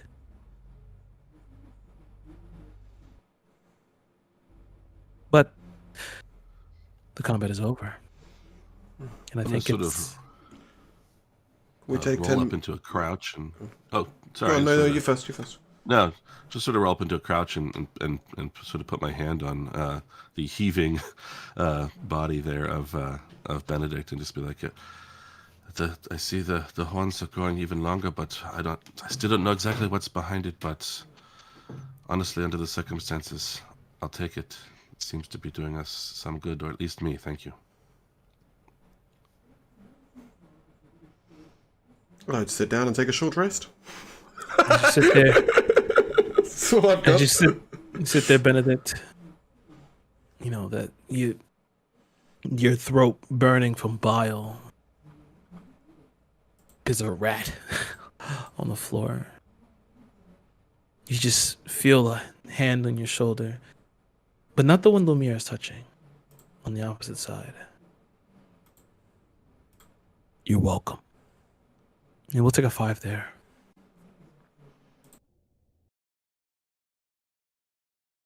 To the Curse of Strahd.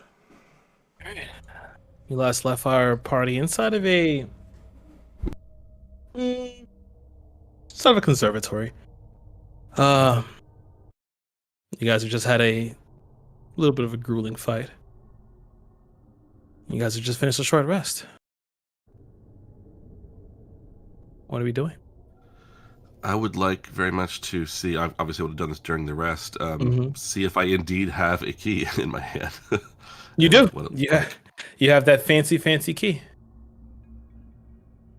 That's 2 keys now, right? It's 2. 1 rusty, 1 fancy. Okay. Have we been finding many locks? Only the ones we shattered off of the cupboards. I'm sure they're to come. Are you all ready to continue our exploration? I really don't want to stay in this house for much longer. Yes, onward, definitely. Before we go onward, I was going to have a look out the window. Take a look outside. Yes, when I say take a look, I'd like to spider climb down the wall Okay. and see whether I end up anywhere. All right. You begin to spider climb down the wall. You go past the second story, down to the first.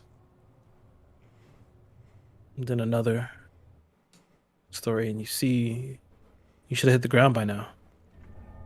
You're just continually going down in the mist. Cool. I'll go back up. All right. It's for the best. And you climb back in More endless to join mirrors. everybody else. But this one is a mirror up and down. It just keeps going down. And down and down. Don't worry about it. We were never meant to I exit via suppose the that window was to anyway. be expected. Yes. But I thought it was worth checking. Absolutely. And I will cast Armor of Agathis on myself. Mhm. And proceed. I'm gonna prestidigitation my bear so it doesn't have blood on it. Okay. A good move. You clean up Teddy. Teddy looks pristine and new. And you exit back out into the hallway there. As you look to the right where the stairs are, you see that there's another set of stairs now continually going up that weren't there before. Okay. Okay, I'll lead us up. You're leaving? Cool. What? As you begin to ascend the staircase, more of the same going up. You come into a room, into this third floor where there's.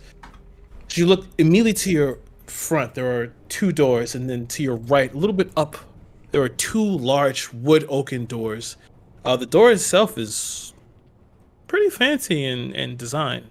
Has like these gold etchings, and the wood itself has been painted like this nice deep crimson. I'll go up to the other doors. The double doors? Yeah. Okay. Not the non-fancy doors. Okay. So And I'm gonna push on the wood. Is it locked or? no, it's not locked. Then I will go into that room. Regret everything I said. As you push open the door and walk into this room, you see that the door itself inside this room is a pretty small, narrow room. Looking at it, this seems to be another closet of some sort. You into maneuver around and like rub your hands on the walls, and you see that there's like all different types of cleaning supplies in here, brooms and whatnot. There's not much else in here.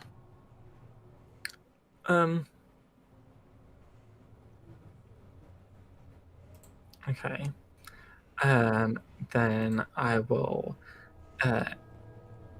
take said broom. Okay. And I will try and kick off the brush Okay. Yep. so that I have a stick. Okay, that's fine. Yeah, you now have a stick.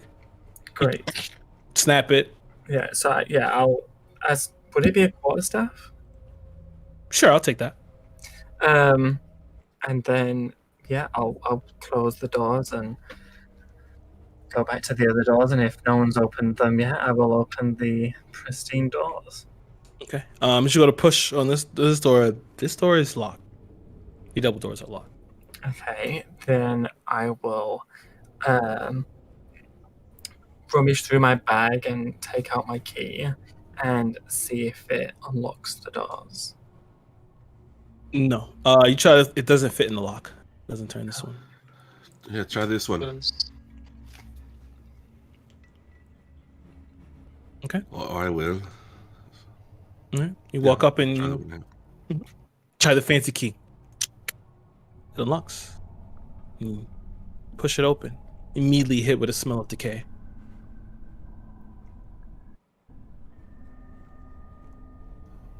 Well,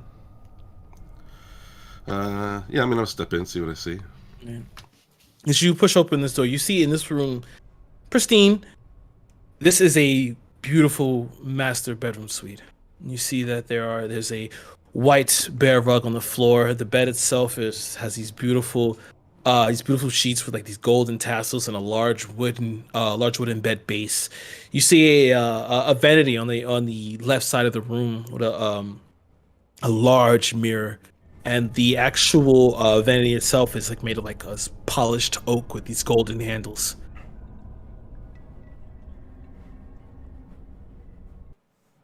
Well, it's a very fancy bedroom. Let's have a look around, everyone. And I'll go around. I'll take a look. I guess the mirror and vanity draws my attention the most. Okay. As you walk over there, Lumiere, you swear you hear. It sounds like taut rope.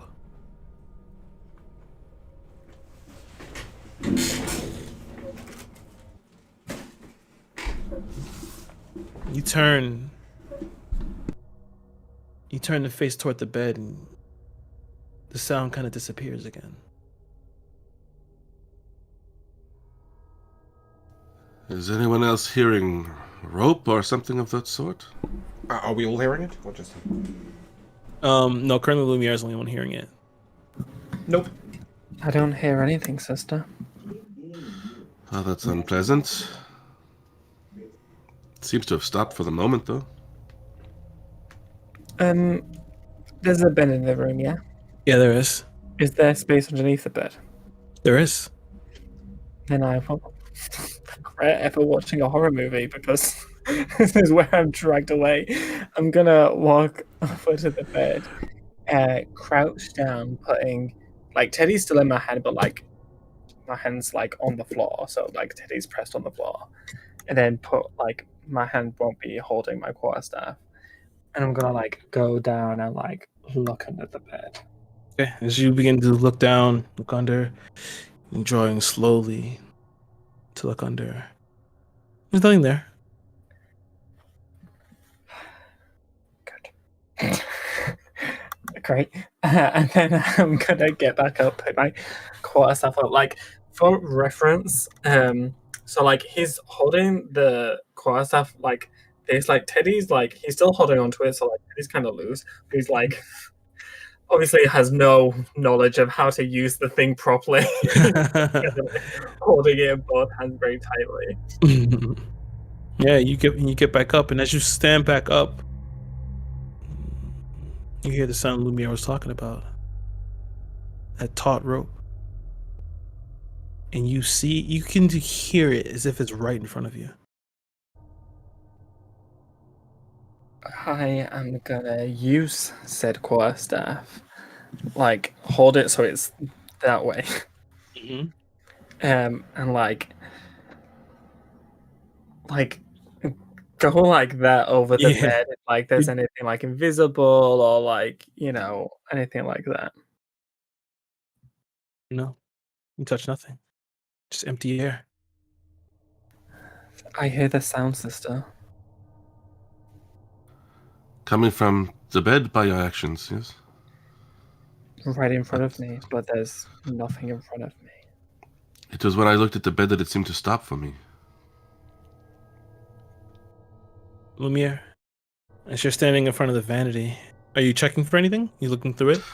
Yeah, I mean, I think I'm particularly first taking a very serious look at and in this mirror, given what I saw when I opened the door and the recent comment from Vesuvius about it being a mirror up and down outside as well. Okay, as you look into the mirror, you kind of hold your breath as you see over the bed a man hanging over it. In the mirror, I see a man hanging over the bed. But you felt nothing with your stick, no? I felt nothing, sister. The more you look at it, Lumiere, the body seems to slowly turn. It looks familiar to you. Familiar hair. Familiar clothes. Do you keep looking in the mirror? Yeah, I do. As the body fully turns, you see it's your father. No, this is not possible. I need a sanity check with disadvantage, please.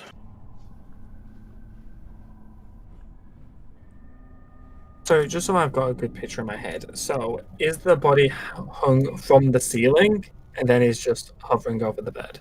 Yes, 10. that's a fail.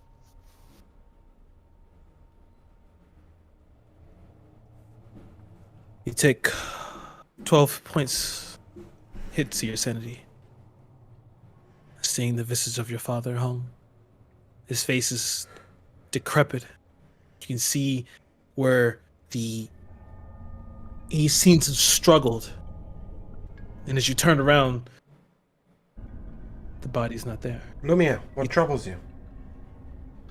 It was the body I saw hanging. It's my father. I told you I'm here. I'm looking for my father. Is playing with our minds. You're seeing what you fear. But You're not seeing the But truth. it's what I come here looking for, and I see it. Yes, you're seeing too what you much. fear most. Just like we saw a house within a house. Just like Benedict saw Lithril attack him. This place is playing. Knowing with the our house minds. is likely to make me see what I fear most does not make me fear it any less. Of course not. Lumiere, as you I'm turn sorry. How back many around. points was that? 12, I think I said? 12? I think 12? that sounds right. Sounds right. Yeah, 12. Lumiere, as you turn back, you can see the face of your father rip into this terrifying smile. The eyes go gaunt and dark before the mirror shatters. He just...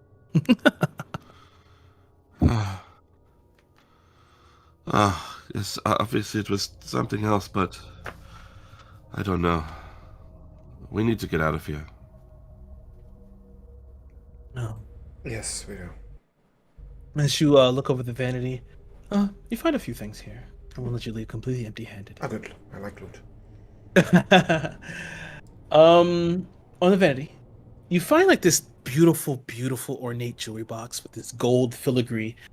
It doesn't seem to be magical, but it could be worth some money. You see, as you flip on the inside, you see these 3 gold rings and a nice, beautiful platinum necklace with a topaz pendant. Nothing magical though. They don't seem magical. They're just worth money. I'll leave them. There is some jewelry on the table, if any of you wish to take it, but it has nothing magical about it.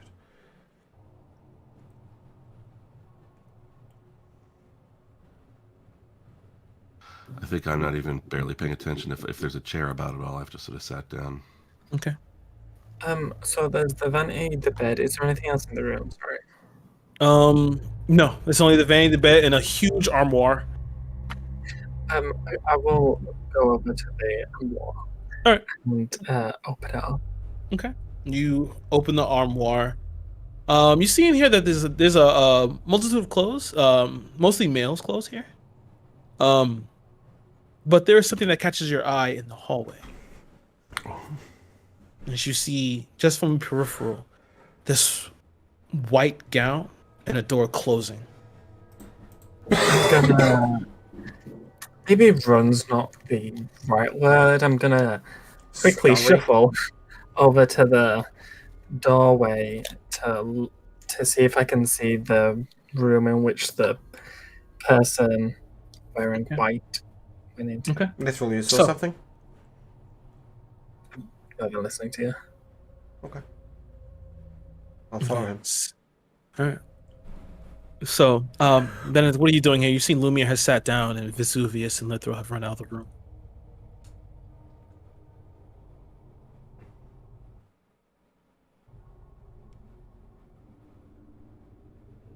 He's thinking. Give a second. Mm-hmm. He's thinking about a sandwich.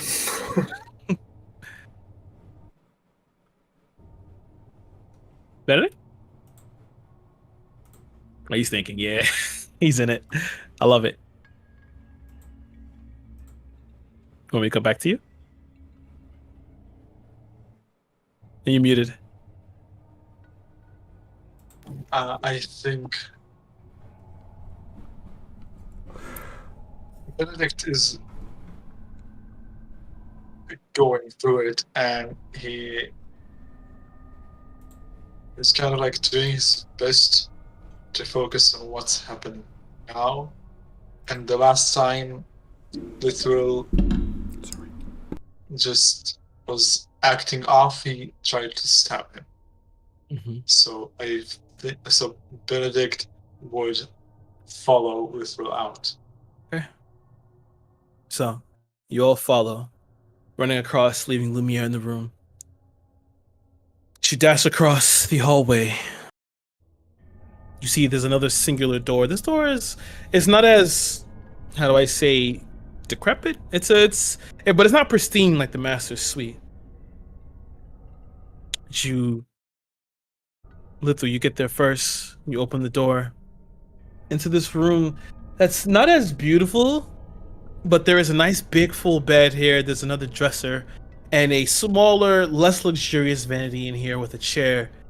And in the corner, there's a crib.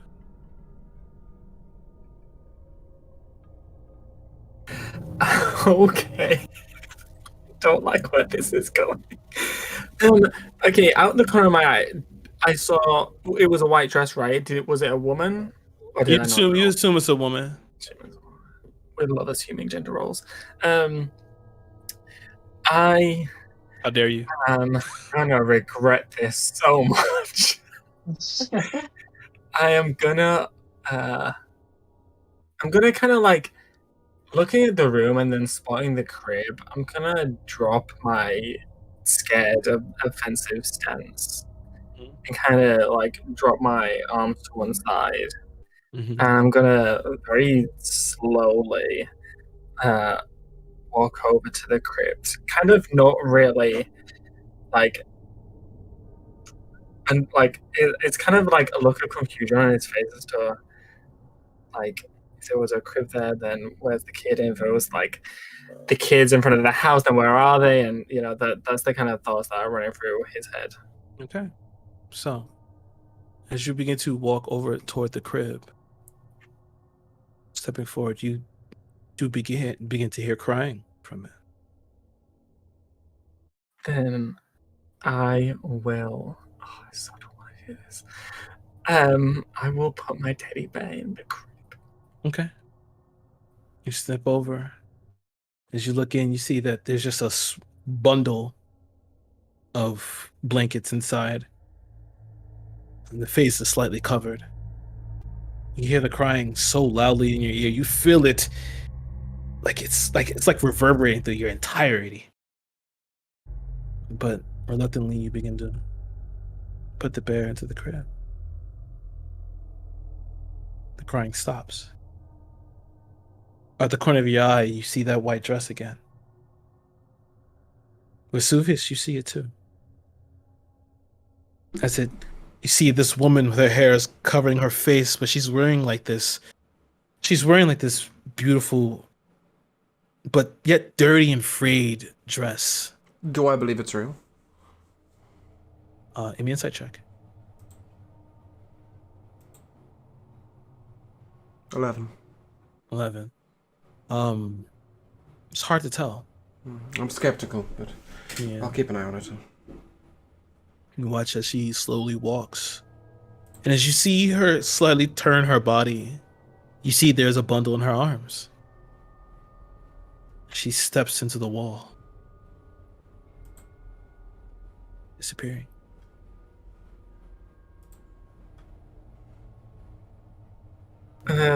Now that the crying's stopped, I can't believe I'm gonna have to take my teddy out of my inventory. I will walk over to the vanity, and is there like a drawer in the vanity, or Yeah, can I this. just open it? Mm-hmm. Yeah, I'll just look through it. Okay, give me an investigation check. That hurts my soul taking off my equipment. Well, don't leave it in there then. Listen to the crying. Oh, that's a 22. Nice.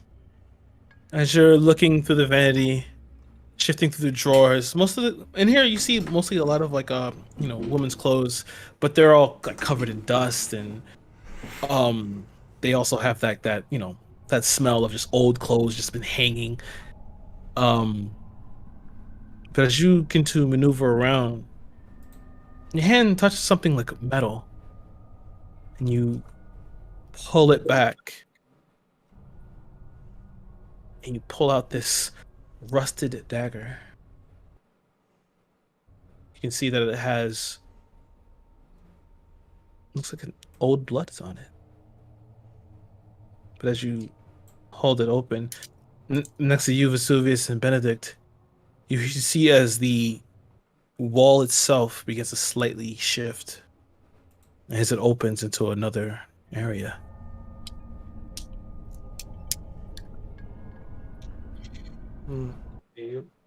I will go get Lumia. As you walk back into the room, Lumia, what are you doing right now? So after a few moments, I started writing things down, trying to comfort myself with being more objective about what I saw. And then you said the mirror physically shattered, yeah? Yeah, it shattered. So, glass nut that I am, I take a couple of little pieces of that.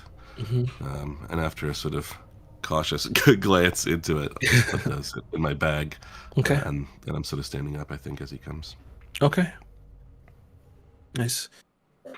You begin to you stand up, and Benedict immediately walks in. Give me a perception check, Benedict. I'm sorry. Okay. No, I'll do the perception check first. That would be a 17. Okay. You see like this slickness on Lumia's shoulder.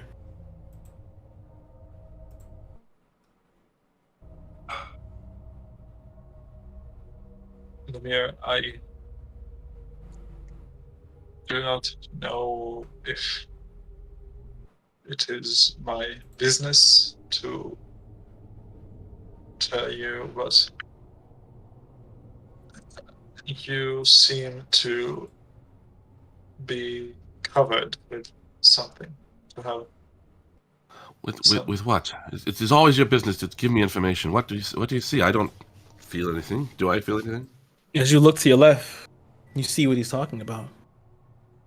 It's damp on your shoulder. But you said, how did you not feel this when you were writing? I don't. Can I tell what it is? I mean, is it It's blood. blood-like? Oh, I don't know how this happened. I check myself and see if I'm injured, I suppose. You're not injured. More of the tricks of the house, I suppose. What's going on with all of you? another secret passage just opened up. And I would rather you not stay here alone. I suppose that's fair. This room is just not only has it been upsetting to me, but just disappointing. You know, I like to believe that you take risks for information and you get answers. We learn nothing in this room except for that I have my limits of what I can take. I hate it here. But let's go. Right. As you need to leave, walking out with Benedict, you close the doors behind you. Still hearing that sound of taut rope. but you put it out of your mind and keep moving. Following back to the other room, you see the secret corridor. Well, the secret room where Vesuvius and Lithal are. Lumia, are you feeling any better? Well, not as well as I'll feel when we're out of this place, but there's no way to go but forward, I suppose. Very true. And with that, I will proceed down the secret passage. Right. You head in there. You head into this room, and you see like this room is seems like another storeroom, but in the back you see another more decrepit crib. Standing over it, as you look, you see that woman in white, and she's simply pointing down At the crib? at the crib. I'll have a look. Right. As you look in here, you see inside the bundle, and you take it apart. You see more pages, but you see that these are letters. Excellent. I won't read them. I will just hand them to Lithral. More pages. So I might just be thick as shit. Do you mean like the pages have singular letters on them, or do you mean that They're actual letters. They're letters. Can you imagine We're just not one doing a big spelling test. like, what is it spelling out here? Yes, Okay, cool. I'll give him the letters okay, and... then I will read them. One letter that kind of sits above you. It starts off simply, "My most pathetic servant. I am not a messiah sent to you by the dark powers of this land. I have not come to lead you on a path to immortality. However many souls you have bled on your hidden altar, however many visitors you have tortured in your dungeon, I know that you are not the ones who brought me to this beautiful land. You are but worms writhing in my earth. You say that you are cursed, your fortunes spent. You abandoned love for madness, took solace in the bosom of another woman, and sired a stillborn son, cursed by darkness? Of that I have no doubt. Save you from your wretchedness? I think not. I much prefer you as you are. Your lord and master, Strahd van Zorovich."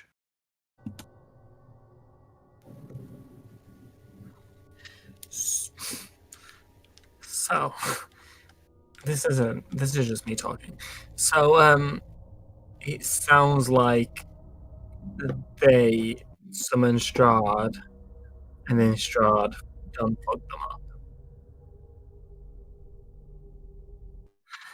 Okay, fine. I will just say that as literal. Since God not's gonna answer me. It seems like those who wrote in the necromantic books did conjure something, but not what they wanted. It seems it backfired on them, brothers and sisters. This place is far more evil than we imagined. All the more reason to leave. Pretty much. Vesuvius, as you undid that bundle, you took another look at the bundle itself. You see there's an insignia on it. It has looks like a raven with a sword behind it. Do I recognize it? Give me an insight check. I'm a man of much insight. 21. You remember briefly of talks of a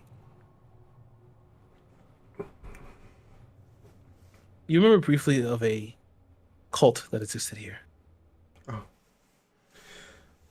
That'll do for me. I'm not particularly interested in getting more involved in a said cult. There's a symbol of a cult on this bundle. I suggest we move onwards quickly. Pay it no mind. It cannot be anything good for us.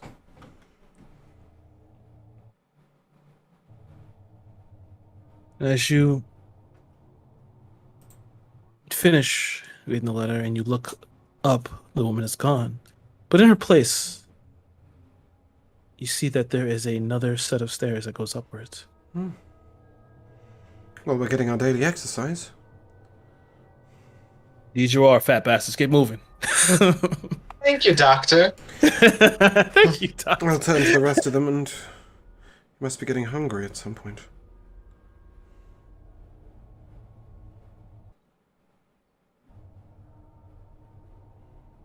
But that was harsh of me to bring it up.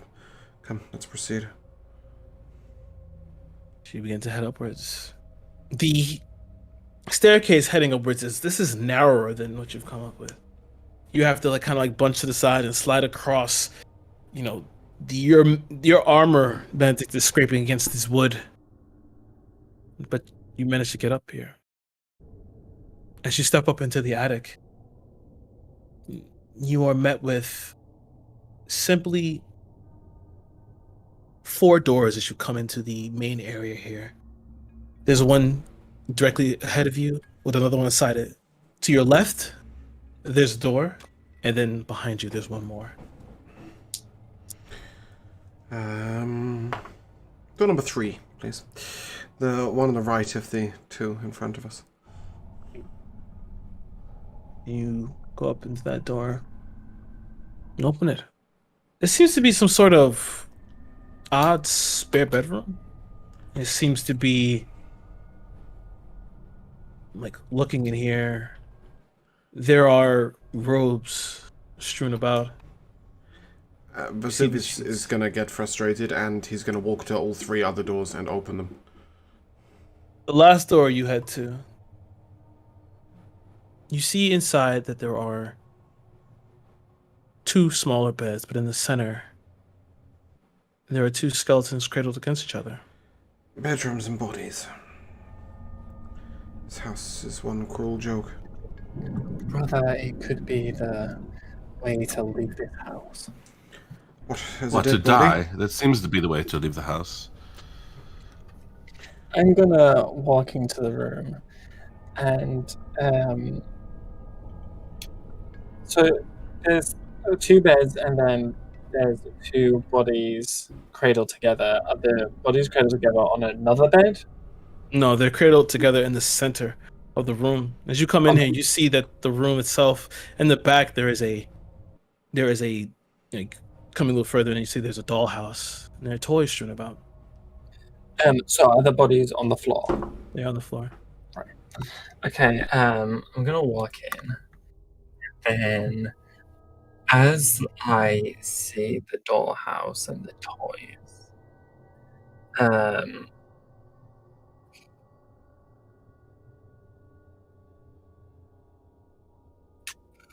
no, I'm gonna bend down over the bodies, see if there's anything on them, any markings on the floor, maybe. Give me a medicine check.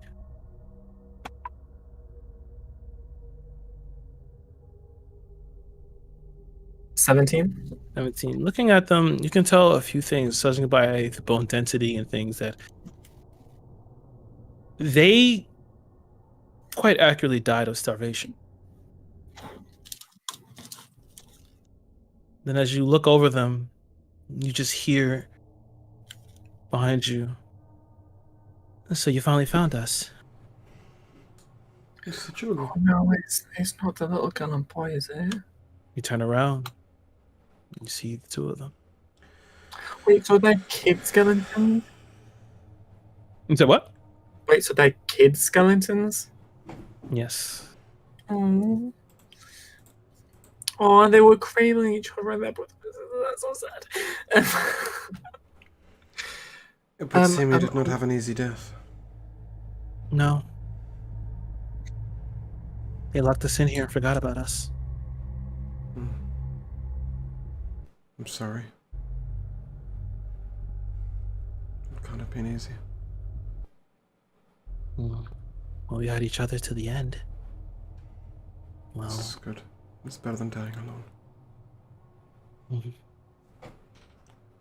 the house uses us to lure more in. Don't suppose you might lure some of us out. The only way to get out is down. Oh. You watch as the girl turns around, and she holds her hand out, and you can hear like the shifting of like stone and wood, and you see she forms a staircase. Thank you. Down sounds good. What is down there? They are. Lumiere, this house has done nothing but show us our fears. It is better not to consider what is down there other than the exit. I'm sure it I won't just be thought perhaps pleasant. two who had been trapped here would have some sympathy for others who are trying not to be trapped and give us some useful information. But you're probably right. No matter I how speak bad the it is, truth. we need to get out. I speak the truth. They are down there. If you want to escape.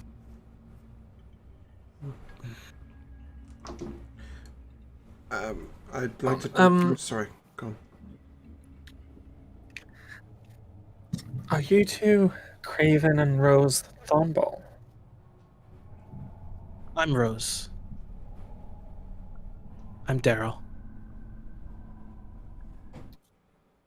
Who's Craven? My father.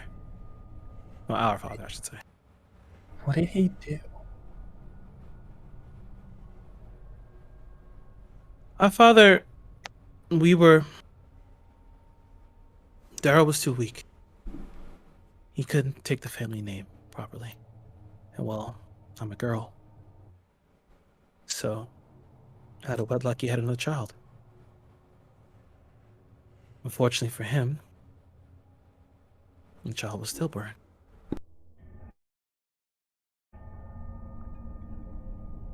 I remember hearing sounds over and over again. And more people, strange people, kept coming to the house. They would go down into the basement. And I heard chanting throughout the night. I can hear it up here. I don't know what they were trying to do, but my mother cried for weeks.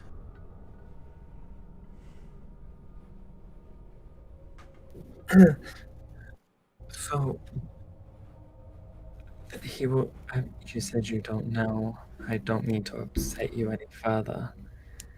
But I found these letters. It seems that perhaps your father was trying to sacrifice someone, a child, to summon forth a person, a being called, I'm assuming I don't know who Strahd is, called Strahd. And then I'm gonna look around to everyone else. Does anyone know that name? I can't say I do.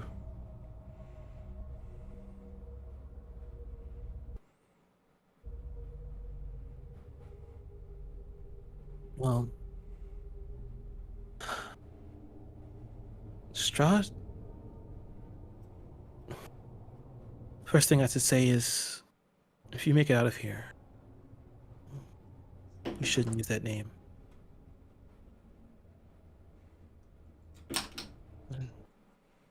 I'm sure that my father could never, ever summon him. He was the master of this land way before my father came here.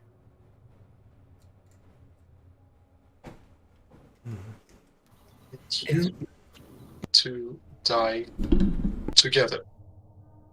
I'm sorry, say what I'm talking. I couldn't hear you. Did you two die together? Yes? So you. I was thinking literal because you said he tried to sacrifice someone and the apparitions, and he said one must die. So might be that the sacrifice was never complete. That's true. Very true. He is the salt, he is the earth. That could be Strahd. One more thing, children. Is there a way for us to get you out as well. They're dead, Benedict. But We the could- spirit we is could- not. We could put their spirits to ease if possible. Our tombs are downstairs in the basement. If you want to lay us to rest. We can see what we can do. I will put down my quarterstaff. I don't know if I can pick up both bodies, well, both skeletons, without them falling apart. I say yeah, sure, you can. Yeah, great. Then I'll put my quarterstaff down. God, I'm just losing. I am after item this, this session. I'm gonna put the quarterstaff down and then pick up both skeleton bodies. I will carry your staff if you need. No, I even if I needed to use it, I wouldn't know how to. It's you. You can leave it here. I don't think it's good for us to leave a part of us behind. I don't need to carry anything. I will carry the stuff. And I will do so. It's not part of me, but okay. This is the stuff you picked up in here, right? Yeah, I broke it off of a broom. Oh, sorry, I misunderstood. Yeah, no, fuck that I stuff. broke Sorry. the brush off of a broom to use. Yeah, I that. misunderstood. I had you as having a staff in the first place. No, the Yeah, I'll only leave it thing behind. He only has a mirror that he bought. Oh, teddy bear. And no, I don't have the teddy bear anymore. I put that in a Sucks. crib. And a shield on my back. Ah, it's the shield. Yeah, okay. Cool, I'll leave the stuff behind. But I'd like to turn to my party members. Before we go down there, do you need rest? A long one, please. I don't think a long rest is an option here, is it, Kira? Truthfully, actually, you guys chose the right room for the long rest. As the girl sits there, she's this is the only place where the house really can't touch you. Dave's on the race carpet. Yeah, I'll watch over you. It would seem wise then. Or perhaps we might all take a watch.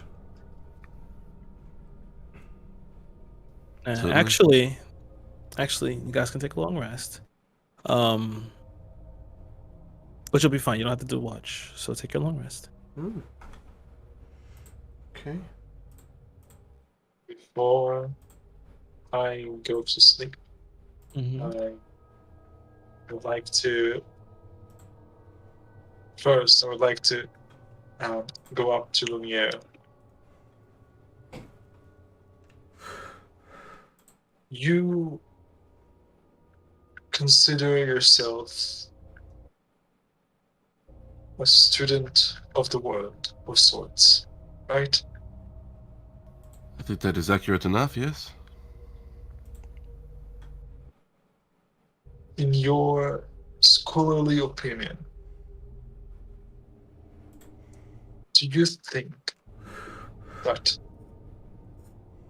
there exists such a thing as fate? This is an interesting question. No, it's there are many things controlled by simple laws of the universe in which we live, but it is a world of other forces as well, other planes, other beings. I suppose it is possible. I cannot say for sure, but I don't know. Why do you ask? Just wondering if. Never mind. Listen, it's the kind of question that, well, put it this way. You have to act on the information that you have.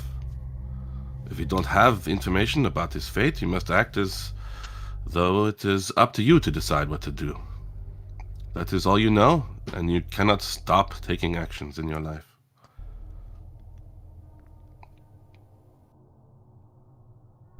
Thank you.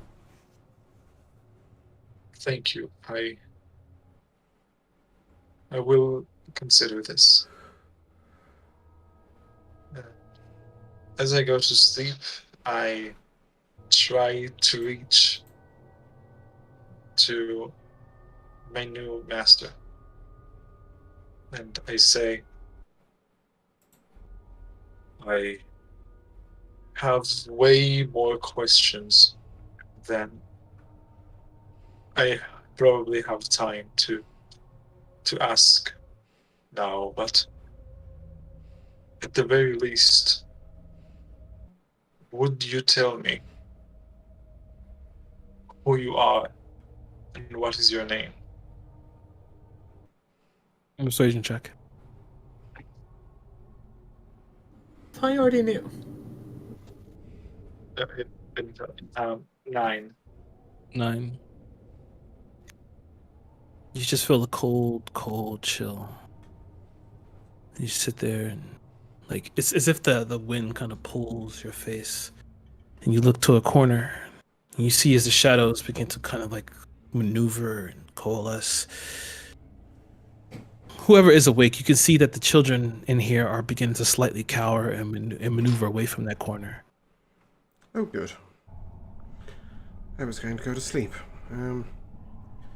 I'll put a light in the corner. The light in the corner. It's you as you move the light toward it. It's as if it gets swallowed. Nice. As you look, I as you look into the corner, you just see these glowing red eyes. I've already taken the long rest, I'm afraid. I can't really undo that, but I would like to go and investigate.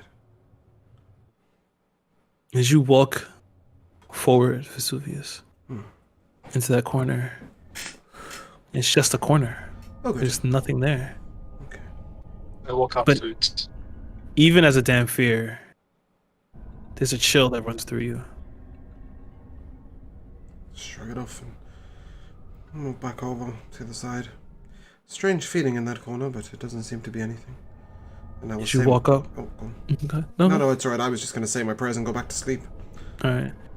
As you walk up to Benedict, you just feel the hand pressed down on your shoulder. You feel as if you're being pushed down. And it's beginning to you see as the eyes begin to kind of stretch upwards, as if you're being pushed down. You're just looking straight up toward like a skyscraper. So eyes look down toward you, as if I'd give trash my name. You should just be thankful I brought you back. Besides, who would I be giving my name out just like that? Don't you know the power in a name, Benedict?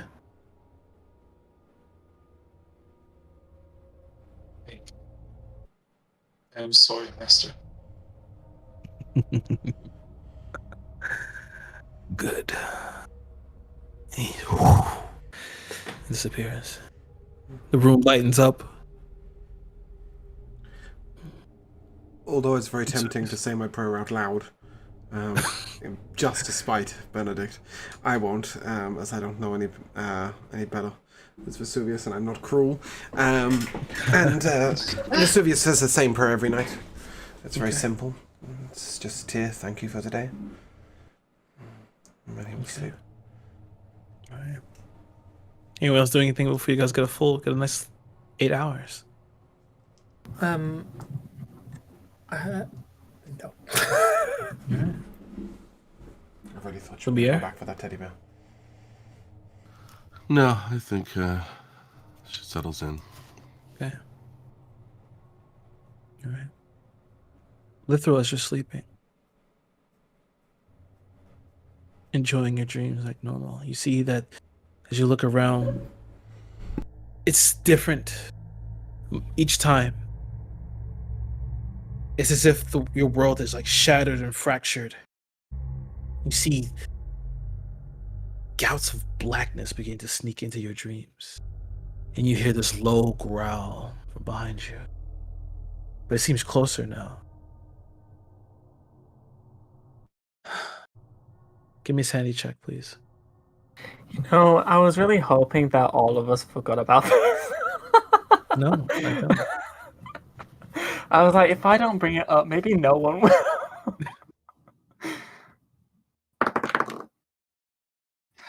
That is a 21. Not today. Not today, you say. Thank fuck. But you all wake up as you see Rose and Daryl sitting at the top of the steps. It's time. I will pick up the skeleton bodies. Mm-hmm. And we'll. I'm assuming that Vesuvius is gonna lead. So I'll lead with the look light. Yeah. Okay. Yeah, so I will look to him and nod. Mm-hmm. Even as Vesuvius goes forward, Rose and Daryl are in front of you, walking down as well. Continuing going down and down. You feel that you're going down the. It's as if you've been walking for hours. But you finally come down this winding staircase and reach the bottom. You can hear what sounds like running water. As you step forward, this large stone door, you watch as Rose walks through it. As you press open the door into this, you look around, you see that there are many corridors here, which you begin to follow Rose continually. As you push open this next stone door, and the stone door itself, it has that same windmill crest. As you follow her inside, you see the sarcophagus. You see as Rose stands before one and Daryl stands before another, these small little sarcophagi. Oh. Hopefully I haven't forgotten which one's which. And I will place Rose's skeleton in her sarcophagus and close the lid. Mm-hmm. And then I will do the same with Daryl's. Right. You place them in and close it. You watch as they both look towards you and smile. And I'll say a little prayer to the Morning Lord to watch over their spirits and to take care of them and put their souls to ease. As you look toward them, they both in unison say thank you. As they just disappear into these fireflies. Well, As you stand there, go ahead, Vesuvius. I just said, well, that's good. We didn't get attacked. Yet. As you stand there, you begin to hear a low chant coming from deeper in. Not so good. One must die, one must die, one must die. Benedict, you're being called. Shall we?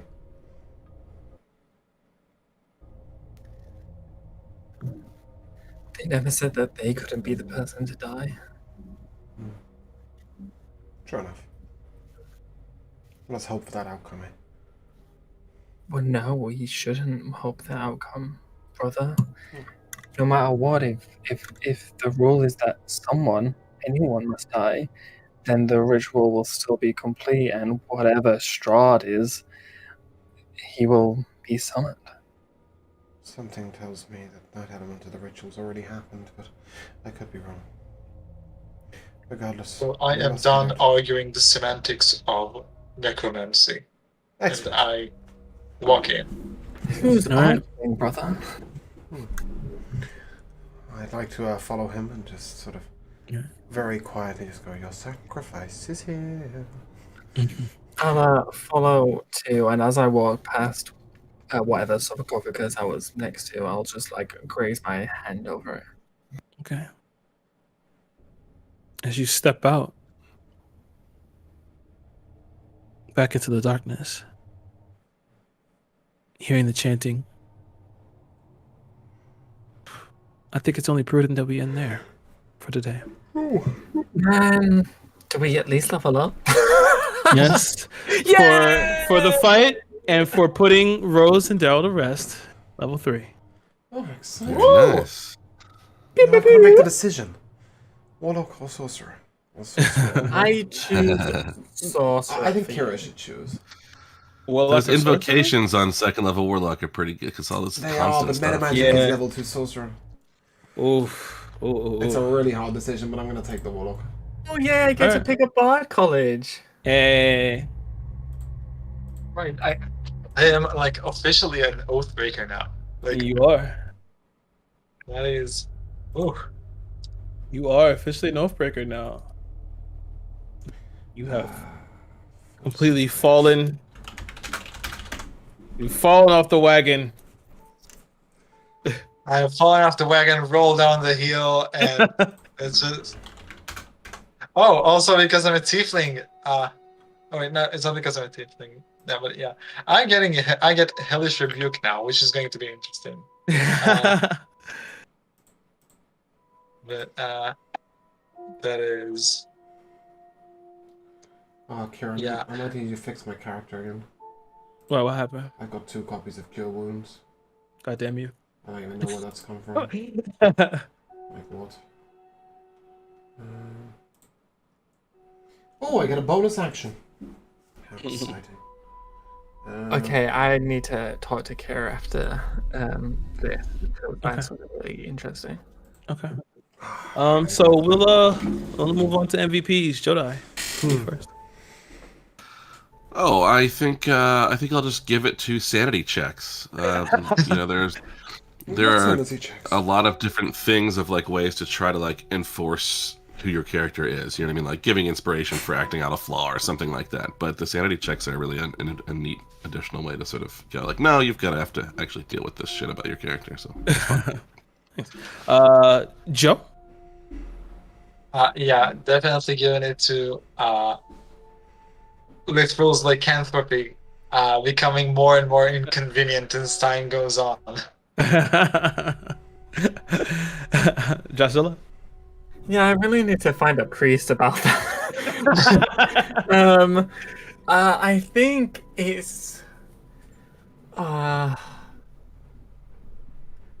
think I'm just gonna have to give it to you because, like, your storytelling is just so good, and I feel like when it comes to horror, like I feel like they're like if one was to do it, there are like certain things that can be like, oh, okay, well we've seen this, or you know, it's kind of typical horror things. But I think you set the story and like describe the scene in such a way that like you don't like, even though we know that the ghost there, we like you still keep it interesting, you know. And even when I try to do typical horror movie things like look under the bed, you're like, no, there's nothing here, which makes it even scarier that there's nothing there.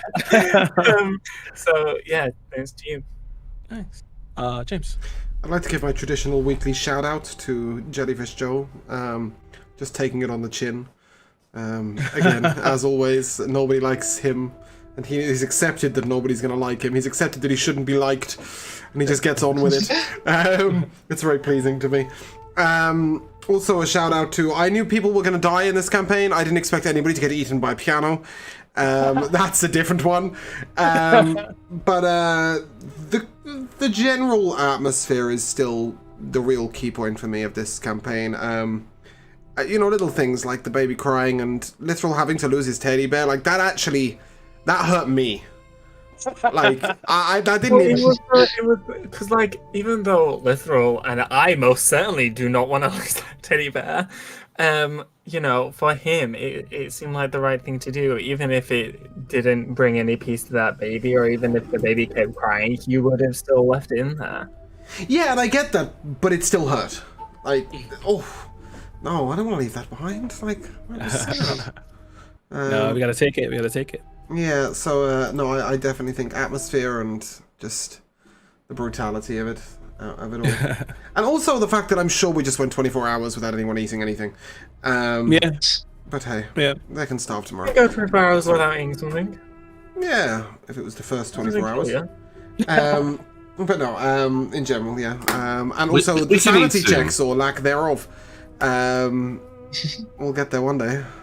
Yeah, the sanity check. The thing, so I was saying before, like, there's like the dark dice that does sanity check for every fucking thing, and I think they just bogs down things. I'd rather do a sanity check for when it actually matters. You know what I Yeah, mean? no, 100%. I just, I've created a character that, although he cares a lot, he's also seen a lot of darkness. Yeah. So he's a little bit more robust in that sense. But when it hits him, it's going to hit him hard, I'm sure. Yeah. And so we hand over to our great DM. Thank you so much for the incredible session today. Who are your MVPs? I just love this. I'm gonna get to everybody, but like everybody's like, Lumiere is now beginning her descent. And like Benedict has already like chipped down the hill, and Lithral's on his way down the hill. So I love when characters are just starting to get broken down. I love that. That's why I like that's why Yeva's whole is one of my favorites. Just because like he's in some shit, and I'm just like, oh, I love a character when there's some shit. It's just the best. I love being the character that's not in shit right now. Thoroughly enjoying that. I've always been picked on in other campaigns, like, because I'm quite easy to pick on because I pick characters that are very serious and very emotionally tenuous. It's really nice. Like, and there was a moment during the fight where I was just like, you know what, I'm not the healer. Yes, I have a heal, but it's not my job, and I'm okay with that. I'm going to ignore the fact that he's dying, and I'm going to fucking Eldritch Blast, and I'm going to enjoy it. I'm doing some damage, although admittedly it was like 1 and 3. But, it's constant damage output. It's fun being a bit of a prick, and I like it. I'm really enjoying playing the character. He's not quite Zek and what I wanted Zek to be, but... he's close enough that I can still enjoy the same things. Oh, so prick Vesuvius is like here to stay. Oh no, Vesuvius isn't a prick at all. He just doesn't like Benedict. Yeah. I mean, to be fair, what's there to like? No, like realistically, you've turned into a devil in front of my face. You have accused somebody else of stabbing someone, and you've tried to jump out a window and then told me that I am an asshole for saving you. What is there to like? I didn't tell you that you're an asshole for saving me. Not at any point. No, I you're did pretty kind mean of to me. insinuate that you're an asshole for. When they say one must die, you immediately went for me. I love was kind of a dickish thing to do. I love the imagery. Listen, I agree with you that Benedict is unlikable, but not for those reasons. I love the imagery of that. Like, it's just like you have Vesuvius, who's like this old ass Dampier, and he's like, "You're mean to me." No, it's like, very much so.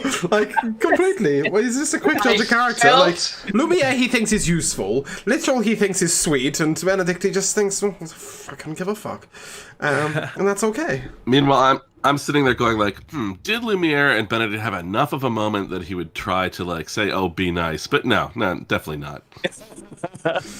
No. Yeah, that Benedict is going into this slow descent, and everyone's like watching, like, wow, I don't think we want to be near this guy too much longer. Yeah, that's where we're at. Don't worry, it'll happen to Literal when he turns into a werewolf. We'll just slowly leave people behind. I mean, I'd say Vesuvius cares, but he cares like about the sanctity of life. He's not too bothered about people's feelings. And also, a minor shout out to Josh's choice of outfit for the show. It didn't bring any money, sadly. We didn't make it to 5 figures. But yeah, those are my MVPs, and I think that's if Elena, if you want to take us out. Yeah, once again, fantastic session from Kira. Next week we'll actually have all 5 of us, all 5 players. Ak with his axe will be back to swing at incorporeal things again. We look forward to it. The Strahd and Hosh episode tonight is not going out.